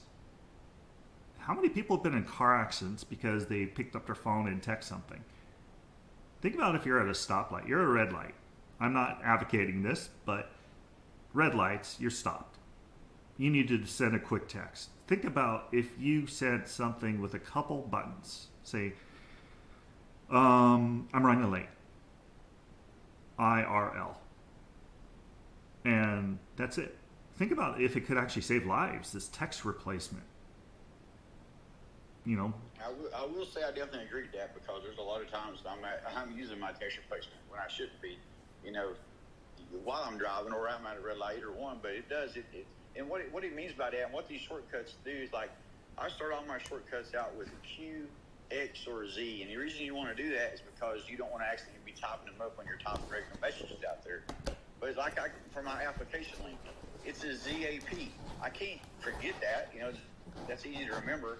But I can just type in 3 letters and there's my application link. So that's a great thing, text replacement. Not only can you create these phrases or these messages or whatever to go inside it, but you can also put website links, any of your links to your groups or whatever, you know, your TikTok, whatever. You can have text replacement for all of that. Just makes life super simple, super easy for sure. Hope that helps. Go ahead, Sam. Absolutely, my friend. So we have a lot of new people in the room. Grant, come up. Matt, come up. Anybody down here in the audience, we promise we're not going to bite. And if we don't know who you are or where you're at, we can't send you referrals. So newly licensed, now what? What's the first thing you need as a newly licensed agent? Referrals. Because if you send a referral to another agent, you get 25% referral fee. 25% referral fee. That could pay for your marketing for a while. That could pay for Marty's system for a while. I mean, he's giving you free stuff. He's got a system that he's not even talking about, but it's amazing to have that. But, you know, I'll leave that up to him. He could back channel you and teach you about that as well. But I'm not here to sell today. I'm just here to teach. So when I come in here, you guys can ask me questions anytime you want to. But yeah, I have a buzz system that I charge a one-time fee for $495. And if you don't have the $495, I don't care. You can pay $50, $75, pay the rest of it later. I'm not a marketer for trade. That's where a lot of problems come into. You get a lot of marketers out there that are failed realtors or failed loan officers that think they couldn't make it as a realtor or a loan officer, but somehow, some way, they have knowledge they can teach people to be big top producers. But I'm a firm believer if you're not a top producer, it's hard to teach somebody to be a top producer. You know, but anytime you guys want free advice, you can message me anytime. But I charge a $495 and then $10 a month, and that $10 a month gets you.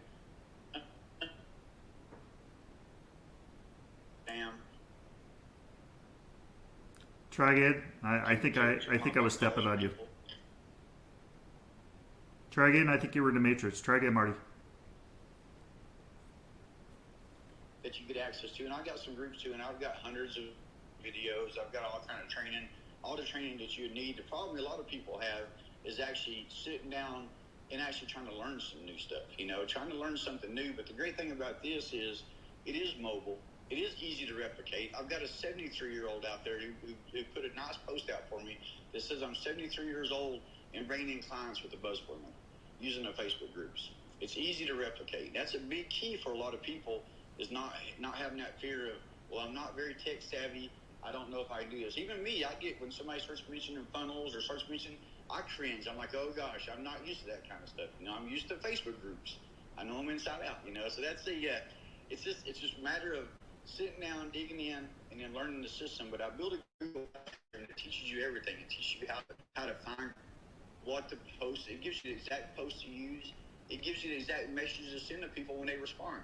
You know, I had to take this down to the very low. Okay, I realized conversations, not just teach them how to use the Facebook groups. So after years on it, we got some materials. How to post in a group, how to keep person message, learn how to Facebook for free. In California, who have control of 30 servers now, he from some of the stuff I taught him, and this different people there that now have control of 50 groups, 100 groups, people in them, and it's just really about expanding your reach. And I'm telling you, these Facebook groups, they're legit. They're stone cold legit. I'm a number one out of 100 branches, and I have been for I don't know how many years straight now. And we're the only branch out those 100 for advertising. And branches I've trained to use the buzz. So that's how Facebook groups can close deal discussions.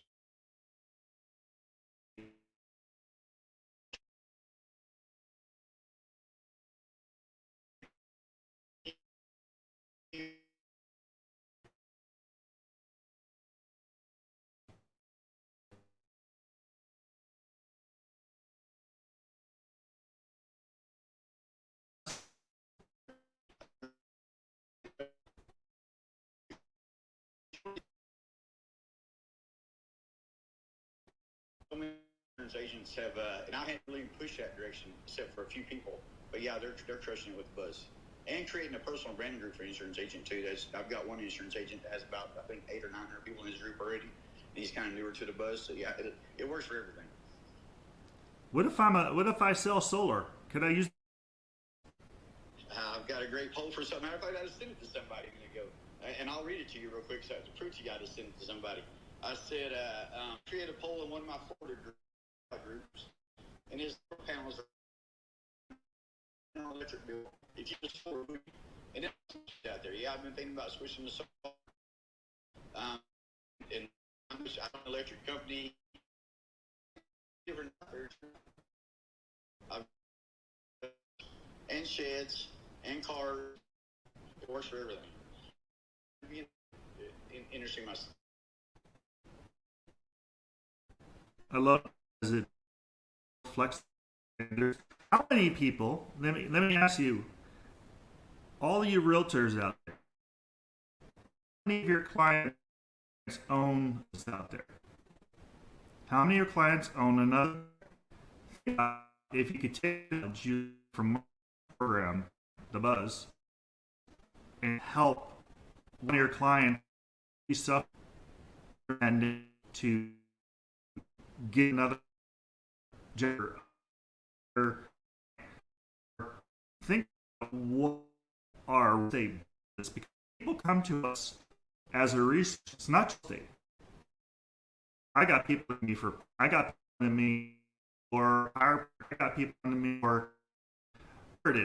people because I'm so capable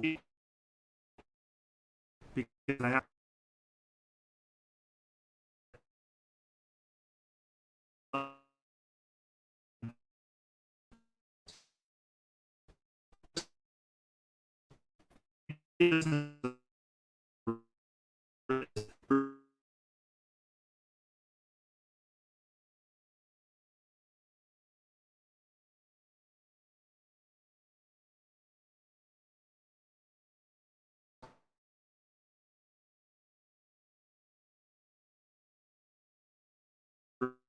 could save people's business. You think about all these mom and pop shops that are going out of business.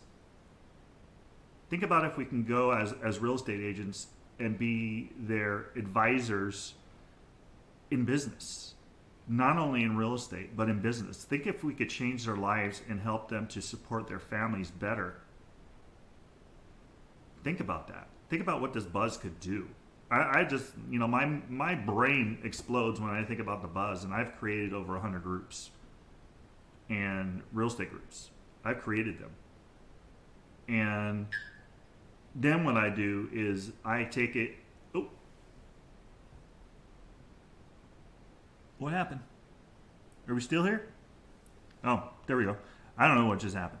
But think about if you took these groups, or you took the idea and you went to your clients that are suffering during this pandemic and you helped them to become successful in their businesses.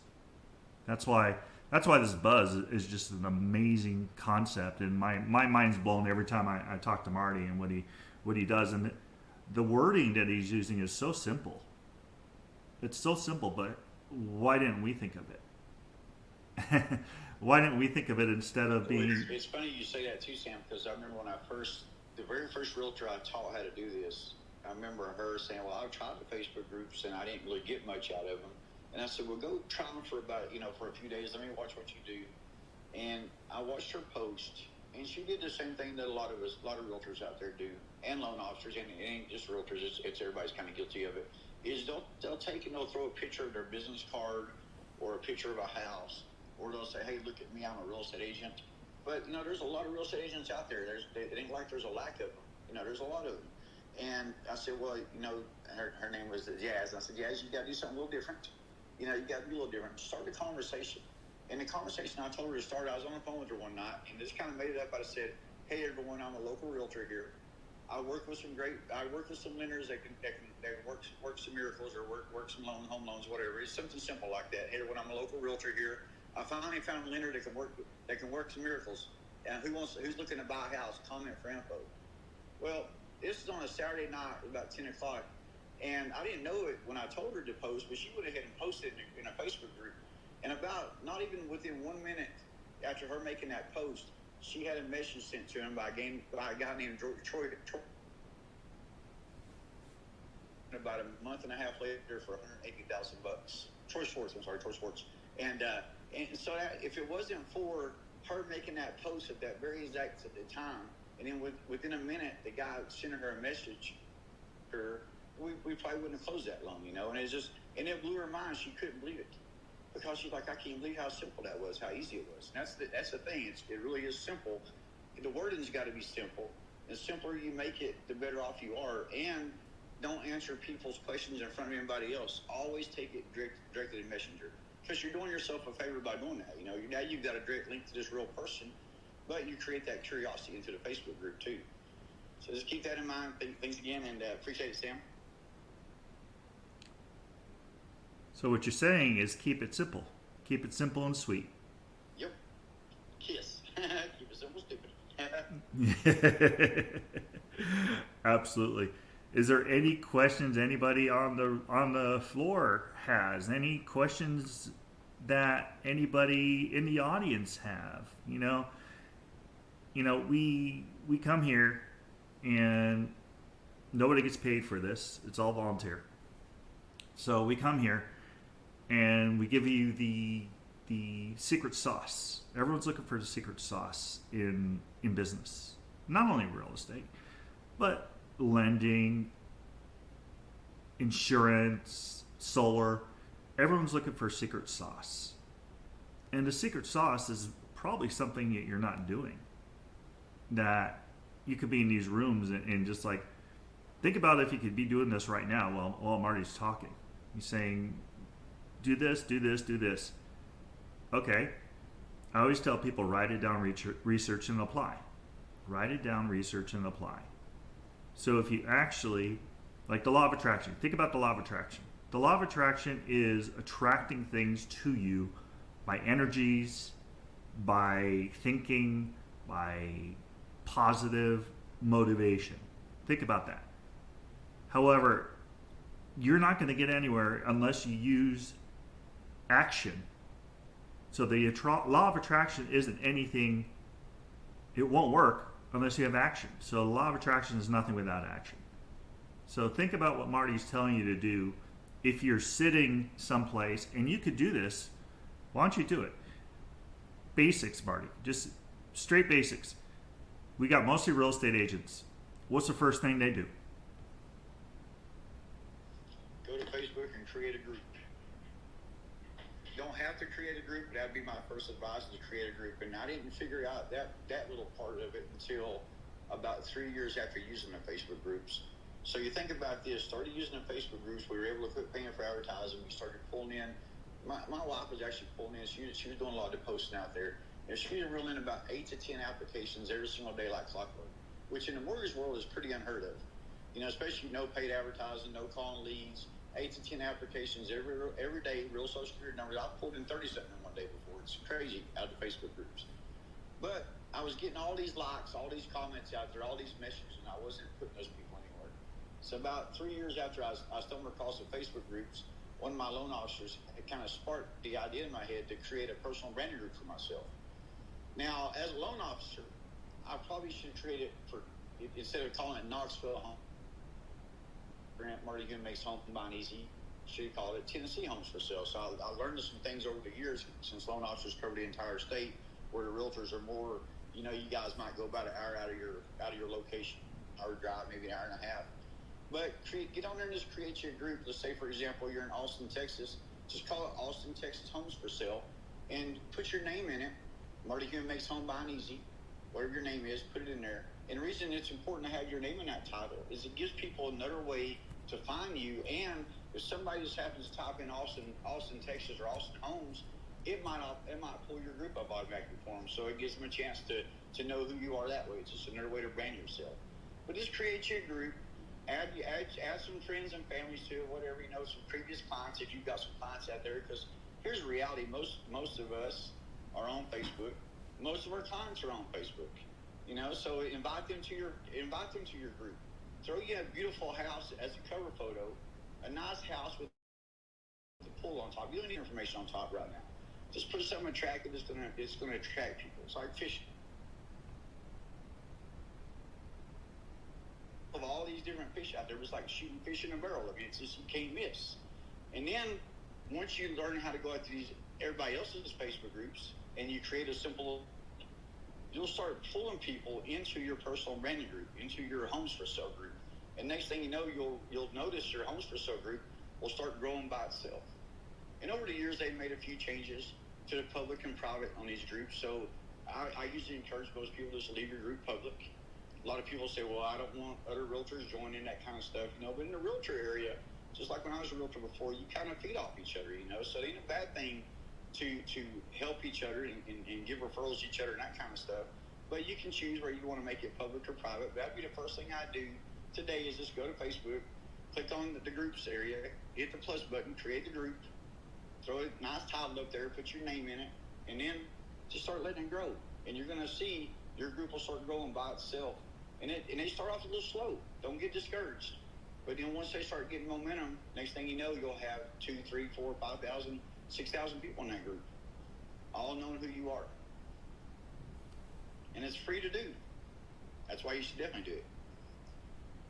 And then you could take what I'm doing with my streaming, and you could stream stuff to it, so people see that, and they see what you're doing, and they realize that you're doing.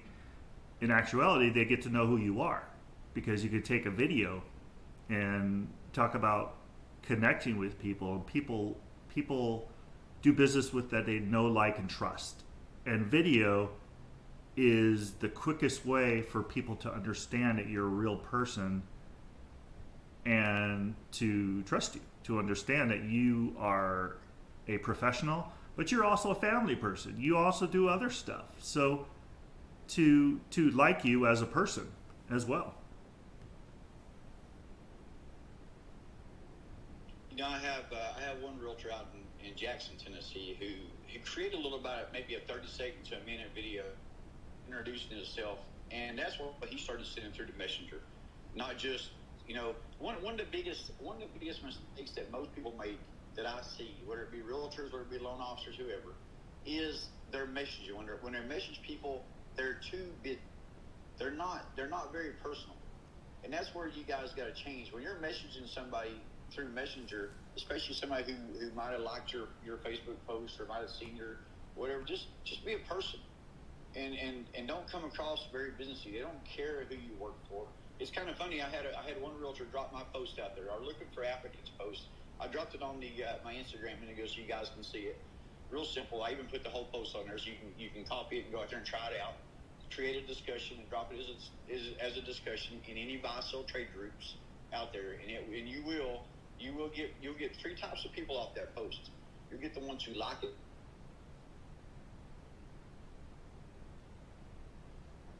Buzz. Always send them a direct message to your post and say PM sent, PM sent.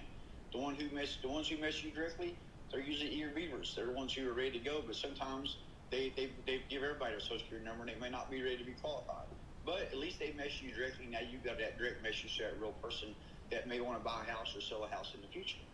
So you'll learn to be able to drop these posts out there and then bring those people into your personal branding group. And it really is.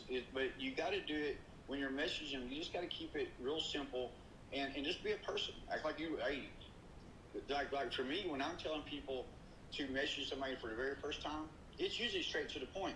Hey, thanks for commenting on my home buying post. Do you have a 580 credit score and 2 years job history? And you can base that question off your loan officer. If they don't go down to 580, if they go to 620, put 620, base it around them.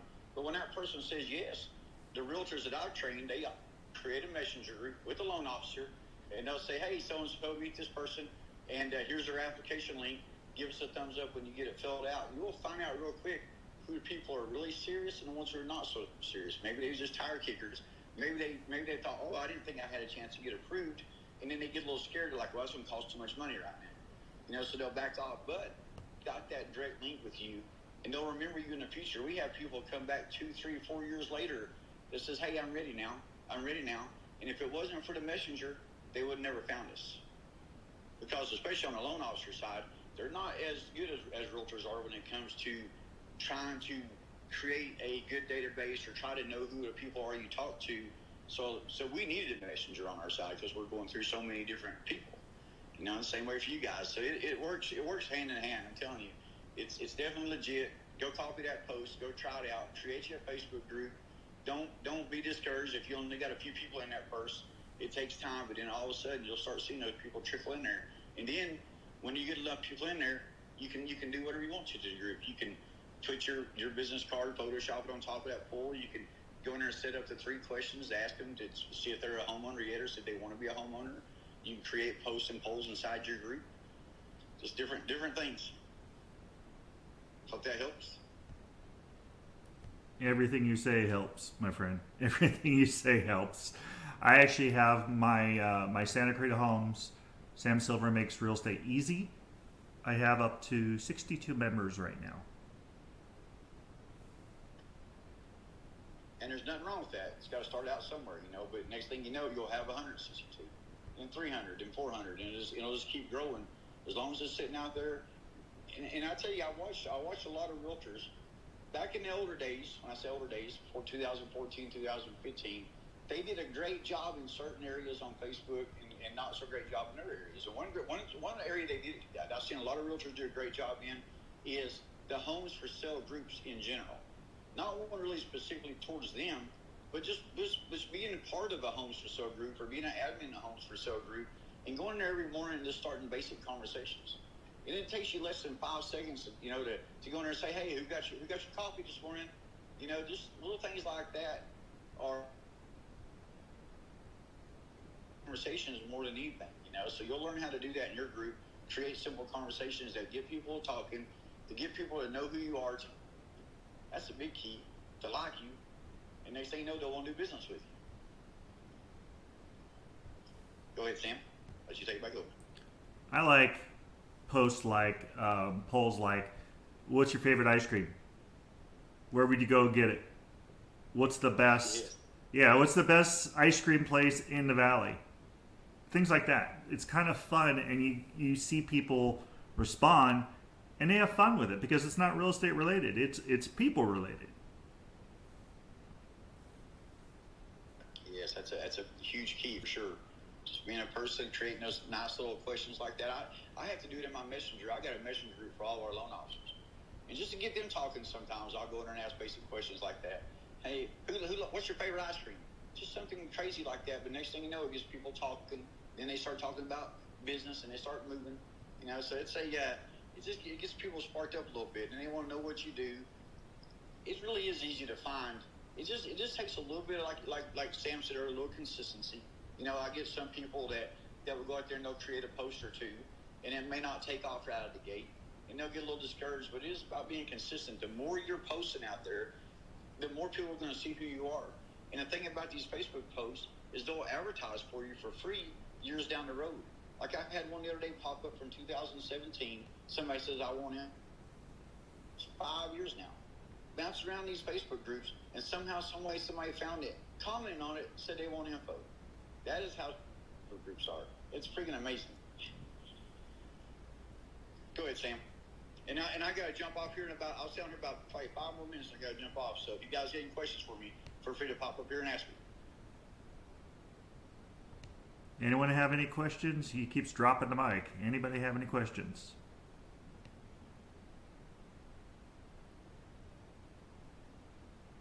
All right, we got people in the audience. Come on up, say hi, introduce yourself. Closed mouths don't get fed. So if you want a referral in your neck of the woods, wherever you may be, come on up, introduce yourself so we know where you're at. Don't be secret agent. Welcome, Robert. Welcome up. Good evening, everyone. Well, early afternoon, 3:29 p.m. I'm a realtor in Asheville, North Carolina. Been a realtor a year. Closed on 10 deals. Thank you, Marty, for dropping them jewels. I sent you a back channel message. I love to connect and learn more about the business. So glad to be on stage. Thanks, Sam, for holding the room, and I'll land my mic. Thank you so much. So 10 transactions. Wow. That is awesome. That is amazing accomplishment. What do you owe it to? My first 4 or 5 listings was FISBOs, early January. With I think December kind of start calling. In January, I ended up calling more in the beginning, and then a couple of leads from the firm, but most of them was FISBOs, and then Sphere of Influence after that.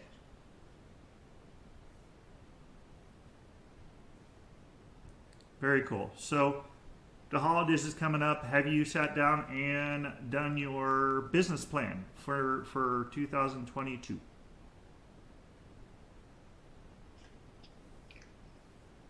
No, I haven't. Would love to connect with someone about what that intakes, and get, like I said, here to get more knowledge and be a sponge. Absolutely. Yeah, a business plan. Let me look and see if I have something on the business plan in my mentor group, and connect with me, and I'll find something and I'll send it to you, Robert. Thank you.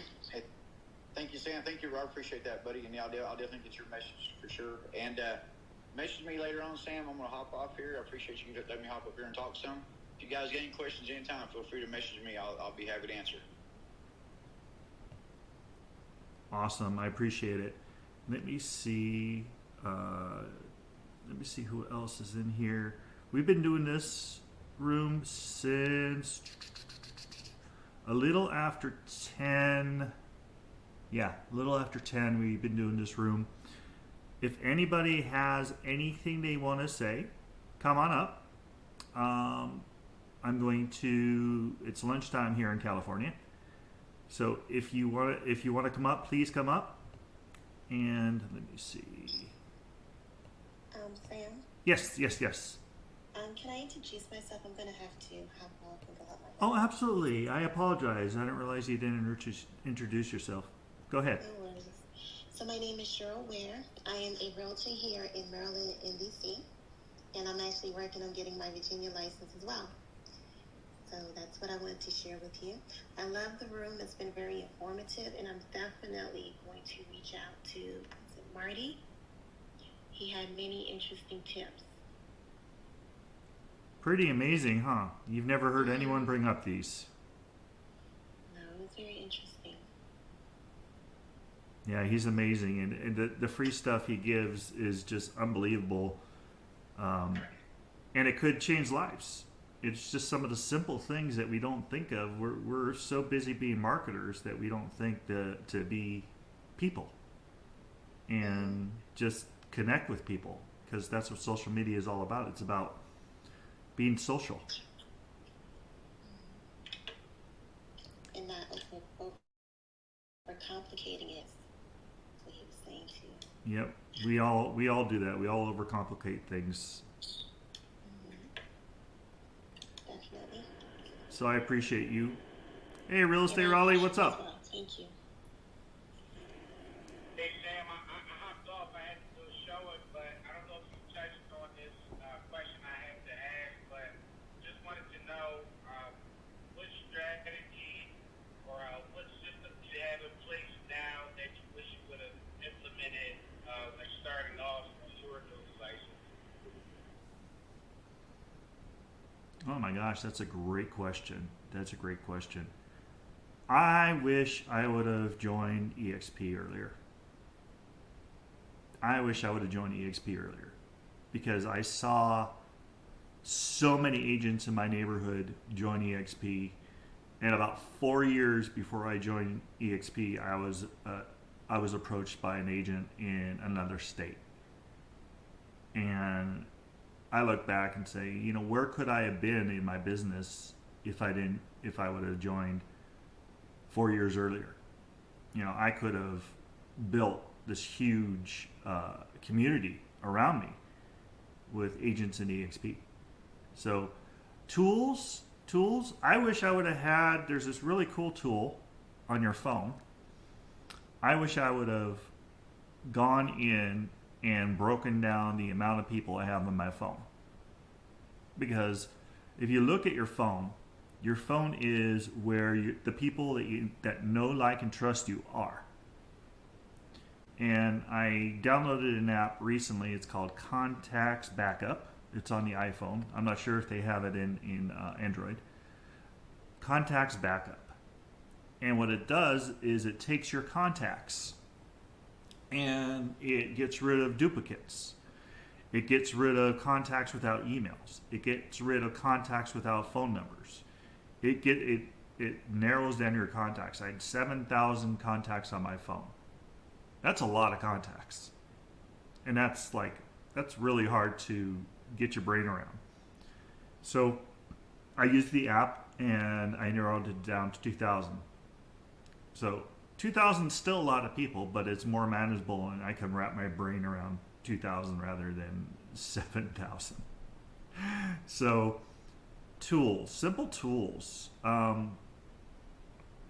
probably would have had if I go back to tools, I'm not sure, because I started in 2004. Internet wasn't that, I mean, it was big, but it wasn't like it is now. I probably would have gotten more into the social media aspect earlier when it first came out and really taken advantage of. It's a tough question, but those are a few things I probably would have had. Systems. I would have probably had an accountability coach earlier. You know, I did have one when I first started. I started with KW, and I did have basically the owner of the office that told me to go out and see properties every day and go out and hand out business cards every day. At least 10. So those are some things that I probably would tell new agents, things to do to make it more manageable. So that's for me, and I'm going to land my plane. And if anybody else wants to talk or come up, raise your hand, please. Otherwise, I'm going to get ready to land the plane for this room, because I have to eat some lunch. And I appreciate all of you in this room, by the way. Thanks, Sam. That was great. All these good takeaways from your realms. Appreciate it. it's always a pleasure to have you in the room, and all of you. Tomorrow we'll probably do an earlier room. I'm probably going to do the 10 o'clock as well, so that way I can hopefully get done in an hour. Doesn't usually happen because I get these amazing people that come in with all this knowledge and skill, and it's pretty amazing. So, Anna, I'm about to close the room. Come on up. I want you to talk about Covenant House, and then we'll close the room after you talk about Covenant House and how we can contribute to Covenant House for you. Come on up. And Anna, if you wanted to keep the room open, you're more than welcome. I'm always late to the party, Sam. Yeah. Oh, sorry, I got a call. I was just saying I'm always late to the party. Sorry about that. No problem, Anna. Always a pleasure to have you in the rooms. You always bring lots of followers. I was about to close the room. I want you to talk about Covenant House. Is that the only reason why you like me? Using me for my followers, Sam? Yeah. I'm a what does they call it? No. You're allowed because what you do is awesome. Honestly, I think it's really great. And I'm sorry I just came in. What specifically did you want me to share? I want you to share your passion and purpose for Covenant House. I want you to share how they can help. I'm actually going to change it to I'm going to change the link to you. And that's so sweet. Absolutely. And my wife's giving me the look because I got to eat something, so I'm going to change the link to you. And she doesn't then want you passing out. I mean, you're no help to her if you're like fainting over there, Sam. I know. You should definitely go eat something. So, yeah, I will. So for those of you who know me and Sam, for that matter, we're both with eXp Realty, and I share that part just simply because it really has changed my life. But at the same token, one of the things that I was struggling with is, what is this all for? Like the level of success that I've accomplished over the years is like, I'm very proud of. I'm very grateful for it. But I also understand on a deeper level that there's a reason why I've been put in this position. And so one of my hopes is not just for the agents who are joining eXp and finding their own multiple streams of income aside from just selling real estate and the benefits and all that jazz that I'm sure Sam has told you about already. But then what do you do with it? And so what I'm hoping for is that the 70,000 strong that are already with our brokerage, Sam, is that they too consider becoming ambassadors for the Covenant House. So the Covenant House is a homeless shelter for teens and young adults, but it's not just a shelter. It's not somewhere to go to lay your head at night if you're displaced. It is actually an 18-month program that gets these kids from off the street and into housing, but also education, training, mentorship, that by the time they leave, they have a 1-year lease to a new apartment, they have a full-time job and a checking account, as well as continued mentorship. And there's someone checking in on them, making sure that they're doing okay.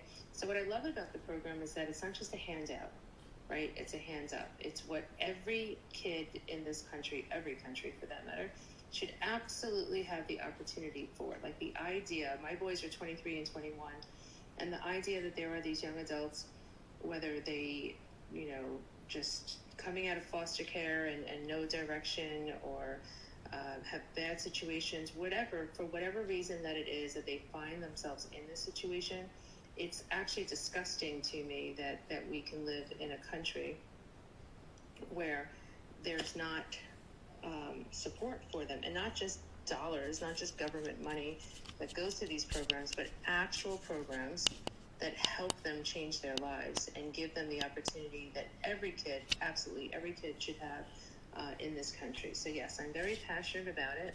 And if you look at my profile, our slogan, if you will, is that we are ending teenage homelessness in this country, one home sale at a time. Now, I might sell a lot of houses, but I certainly don't sell nearly enough to make that happen, which is why I look to have opportunities like this one that Sam has provided to speak to other realtors across the country who might also want to join this mission, so that together, as we continue to create wealth for ourselves and our families that we consider giving back a small portion to organizations like the Covenant House.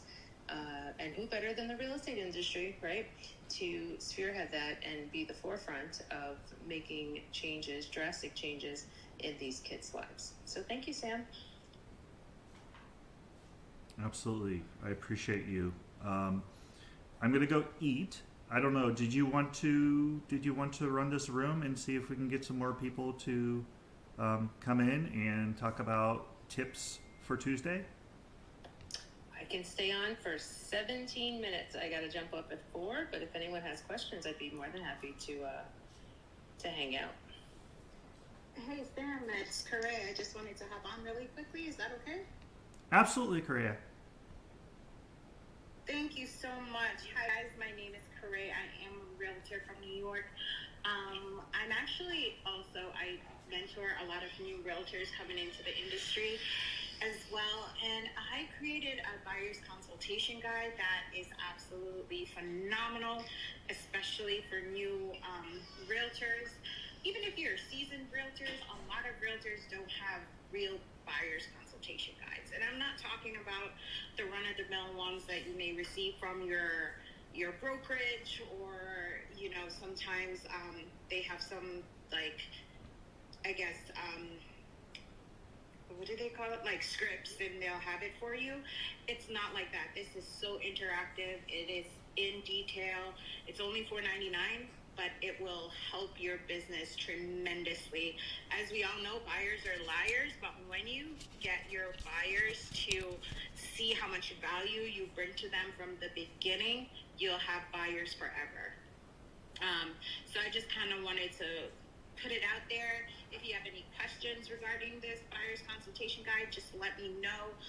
There is a snippet. It'll tell you everything that it will help you with. But like, you know, Sam and others were talking about today in terms of building your business and how to maintain clients and how to grow, this will help you to implement that by adding it to your systems that you already have in place.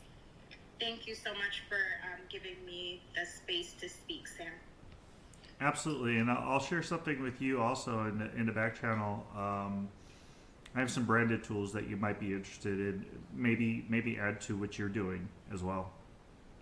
Oh, absolutely. I do need to work on branding better for sure. I am going to connect with you on that in that aspect, and I also have my ebook coming out as well, so we should absolutely connect. Absolutely. I appreciate you. I appreciate you. Appreciate Anna. There's some incredible people down here in the audience. Come on up. Closed mouths don't get fed. Come on up. Sam, I'm going to force you to go eat now because I don't want your wife to be mad at you. Especially if she made the food for you, then we're really going to be mad at you. Okay. I'm gonna stay quiet and go eat something. Awesome. Hang out, of course. Keep yourself up here, but we'll try our best to not interrupt Sam while he's eating. Does anyone have any other shares? Gary, I think that's great. Elise, offering any value to agents to help them do better in their careers is certainly an advantage. So anyone else have any questions or shares or would like to come up if you're not up here already? And go ahead and chime in.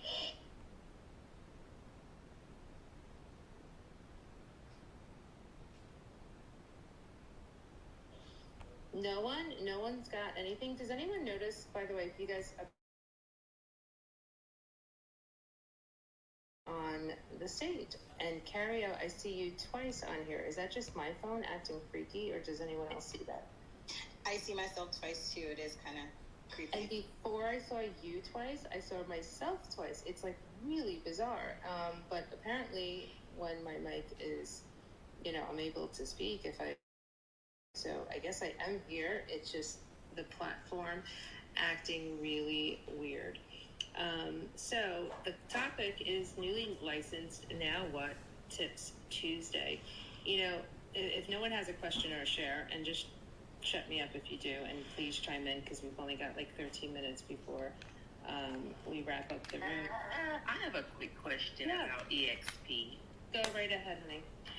So I'm heavily leaning towards joining eXp, and I've been doing a lot of research and digging through articles, and I'm just really worried that what if I choose the wrong sponsor? And I guess I'm just trying to figure out, like, what should you look for in a sponsor, if that makes sense. It certainly does, and what I would encourage you to do is first reach out to Sam, honestly, because here's what I'll tell you guys. Sam and I are not in the same line. I'm not his sponsor, he's not my sponsor. So there's no financial benefit to me if you were to join Sam. Yet, I think he's great, right? And so, and vice versa. There's no financial benefit to Sam if an agent were to join under me.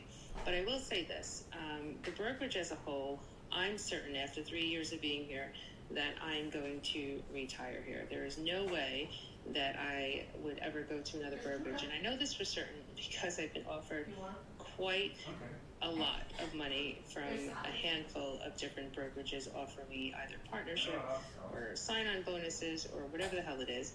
And at the end of the day, I'm certain that there's just no value there other than a big fat check initially, but really that big fat check just really becomes a loan to myself because I'll be them more over the years and I won't be with my family.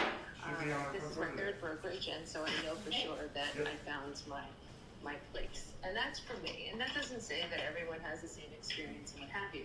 But more specifically, Christine, you're asking about the sponsor, right? Like, I know eXp is the jam, but how do I know that I'm aligning with the right sponsor? That is self-discovery. And that's really an answer that only you're going to be able to know. And here's where I will tell you to trust your gut. Have a conversation with Sam, have a conversation with whichever eXp agents that you identify with and that you're aligned with. There's an agent that I'm bringing over that, let me tell you, when word got out, every eXp agent, she's got lots and lots of friends, and they're like, what? You know, all these trash cans are all over the... I thought we were in relationship all over and all this. And her response to them With was really great. I may have, hold on 1 second. If you can close that kitchen door for me. Yeah, it's just to help the noise, sorry. Sorry guys, one of our bathrooms is really loud and pretty noisy in my house. Anyhow, so her response was, look, I get it. Like, I've known you longer, or that relationship, or this relationship, whatever it may be, but what Anna and I are doing together, there is an alignment, right? And it's something beyond what any other sponsor. What I can tell you, Christine, no sponsor is going to buy you, right? And if they would offer, that's against, you know, what we do here and whatever. So it isn't like one sponsor is going to offer you, you know, money or leads or whatever, and another one won't. You just want to know your sponsor's sole responsibility is really, it's an introduction to the brokerage, right? I can sponsor an agent and just basically like, hey, did you know about this brokerage and what we do here? And if you want to join, that's great, right? And that's pretty much it. But there's many sponsors like Sam that take it deeper, right?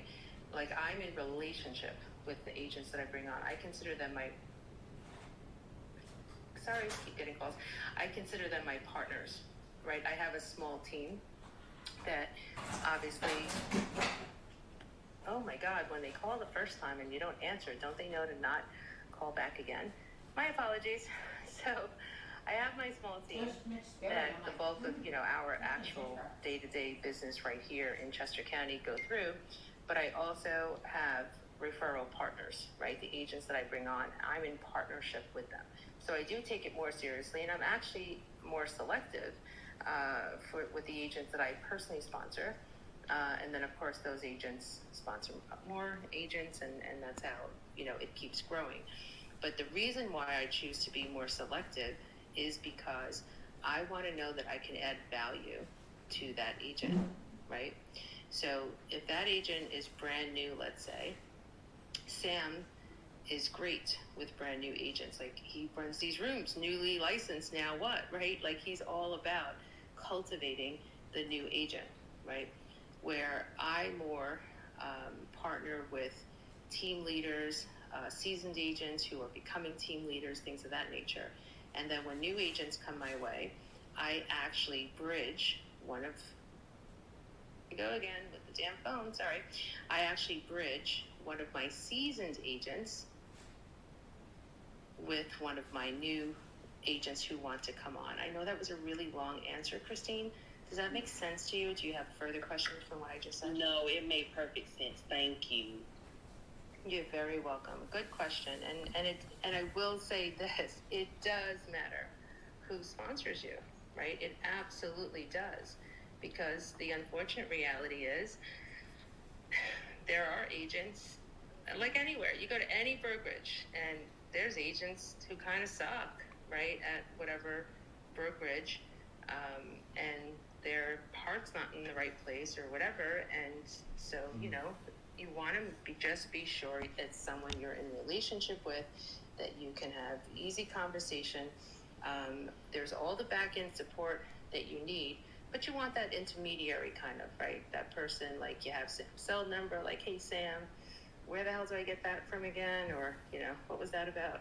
You know, whatever, as you transition over. So being in relationship is always most important. So any other questions? Carrie, I see that you're, Sam had modded you as well here. I don't know if you wanted to continue the room after 4 o'clock. I just have to jet in 6 minutes, but if there's any other questions for me specifically, by all means, please ask. Or Carrie, are you planning on hanging out and keeping the room going? Hey, Anna, actually, I'm not going to be able to continue and keep the room going. No, only because I won't be able to fully mod because I have my son here and he's going to be, you know. Yeah, no. Not a problem at all. I just figured I'd ask. No, thank you so much for asking, but for sure tomorrow I will hop in the room earlier and I'll, you know, be in here longer and kind of have them do nap time during like, I appreciate happening. No nap time. Yeah, exactly. So I appreciate you guys. I'll try and figure it out tomorrow, but I'll be here. Thank you guys again for having me up here. I appreciate it. Absolutely. We appreciate you. That's a great tool. The $4.99 is dirt cheap. So if somebody doesn't have a presentation for buyers, back channel Corey. And I think we'll close this room. It's almost 1 o'clock. We've been going since about 10 because my daughter is off of school early this week. So tomorrow I think I'm going to start at 10 probably, and maybe at 11. So thank you so much, everybody. Thank you, Anna, for what you do. Great explanation. I was listening on mentorship and, you know, sponsorship. Great explanation, as always. So we'll see you all tomorrow at 10. And unless anybody has a question, wants to come up and say hi. Let's see. I guess not. Hit me in the back channel if you have any questions. Or hit Anna in the back channel if you have any questions. We have great people to bounce things off. And I will say this, Sam, real quick. We should do a room one day because I just finished a one-on-one with one of my agents who's, you know, very seasoned, been in the business for quite some time, but transitioning over to the listing side fully for 2022. Which is a task, you know, but thinking about newer agents and like this topic, what we built out for her and who she's going to be attracting and working on for 2022. When we concluded, I said, you know what, Stace, well, that spreadsheet that we just designed and who you're going to be reaching out to and what we're doing. So like specifically in her realm, right, it's going to be working with all things senior vendors, like senior transition companies, elder care attorneys, blah, blah, blah, right? And so that's where her focus is, and she's going to be doing monthly seminars at all these different places, whether they're CCRCs or active adult communities and all that, right? So I basically provided for her the plan, right? Who do you need to know and who don't you know, and what do you have to fill? So which vendors do we not already have a relationship with? And so that, created one spreadsheet and another and another. And then it's who we're marketing to, and we have our first senior seminar for 2022, January 27th, right? That I'm going to do with her, and then she'll be able to do the rest of them on her own. So I'm getting somewhere. I promise I am. My point is this. There's so many rooms for new agents, right? On Instagram, and you got to do Facebook this, and you got to spend money there, and all this stuff. When in reality, you really just need to hone in, focus on your avatar. Who is your A client, right? Where are they from? What do they look like? Where do they buy? Where do they sell, right? Identify them first and foremost. And once you do that, you build out who the partners are, who your circle is, and who you need to go after. And it's what I've done over the years, and it's why I'm able to only do listings for the last 5 years, and why in the last 2 years, 100% of all of my business has actually been personal referral. Like, I don't do any internet. We have a Google number, if you will. Like, if someone Googles me, it goes to my team, right? I only take calls that come from people who already know me or gave their friend or whoever my personal contact, right? And said, hey, call Anna, she'll sell your house.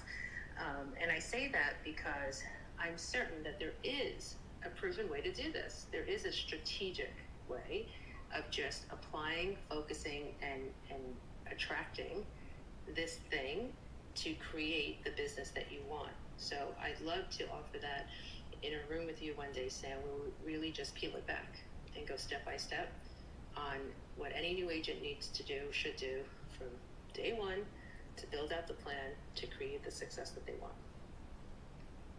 Yeah, I would love that. We'll have to do that on a week that's not short. Yep. I gotta hop. Sorry, I just realized it was 4 o'clock. All right, guys, have a great one. Be blessed, Anna. Be blessed. Okay. You So, too, and take care. everyone in the room, we're going to close down. If you speak now or forever hold your peace, back channel me, back channel Anna. Let's talk about newly licensed now what? And it's Tips Tuesday. Tomorrow's going to be Wealth Building Wednesday. I'll do that at, hey, Dr. Nola. Nice seeing you again.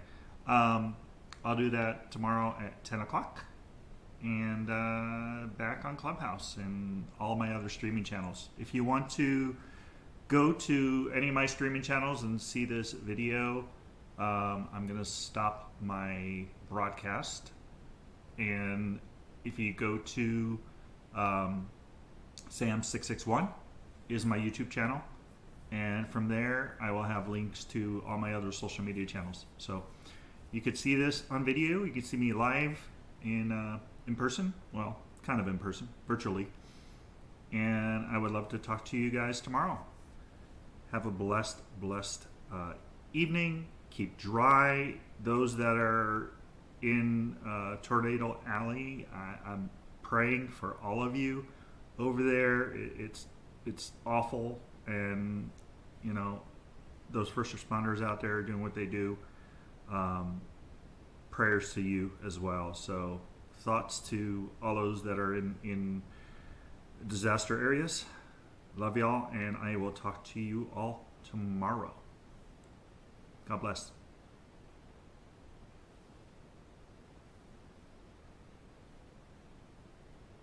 Thank you, Sam.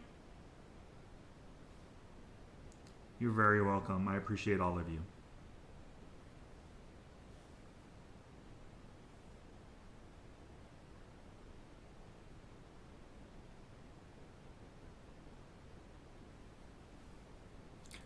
I see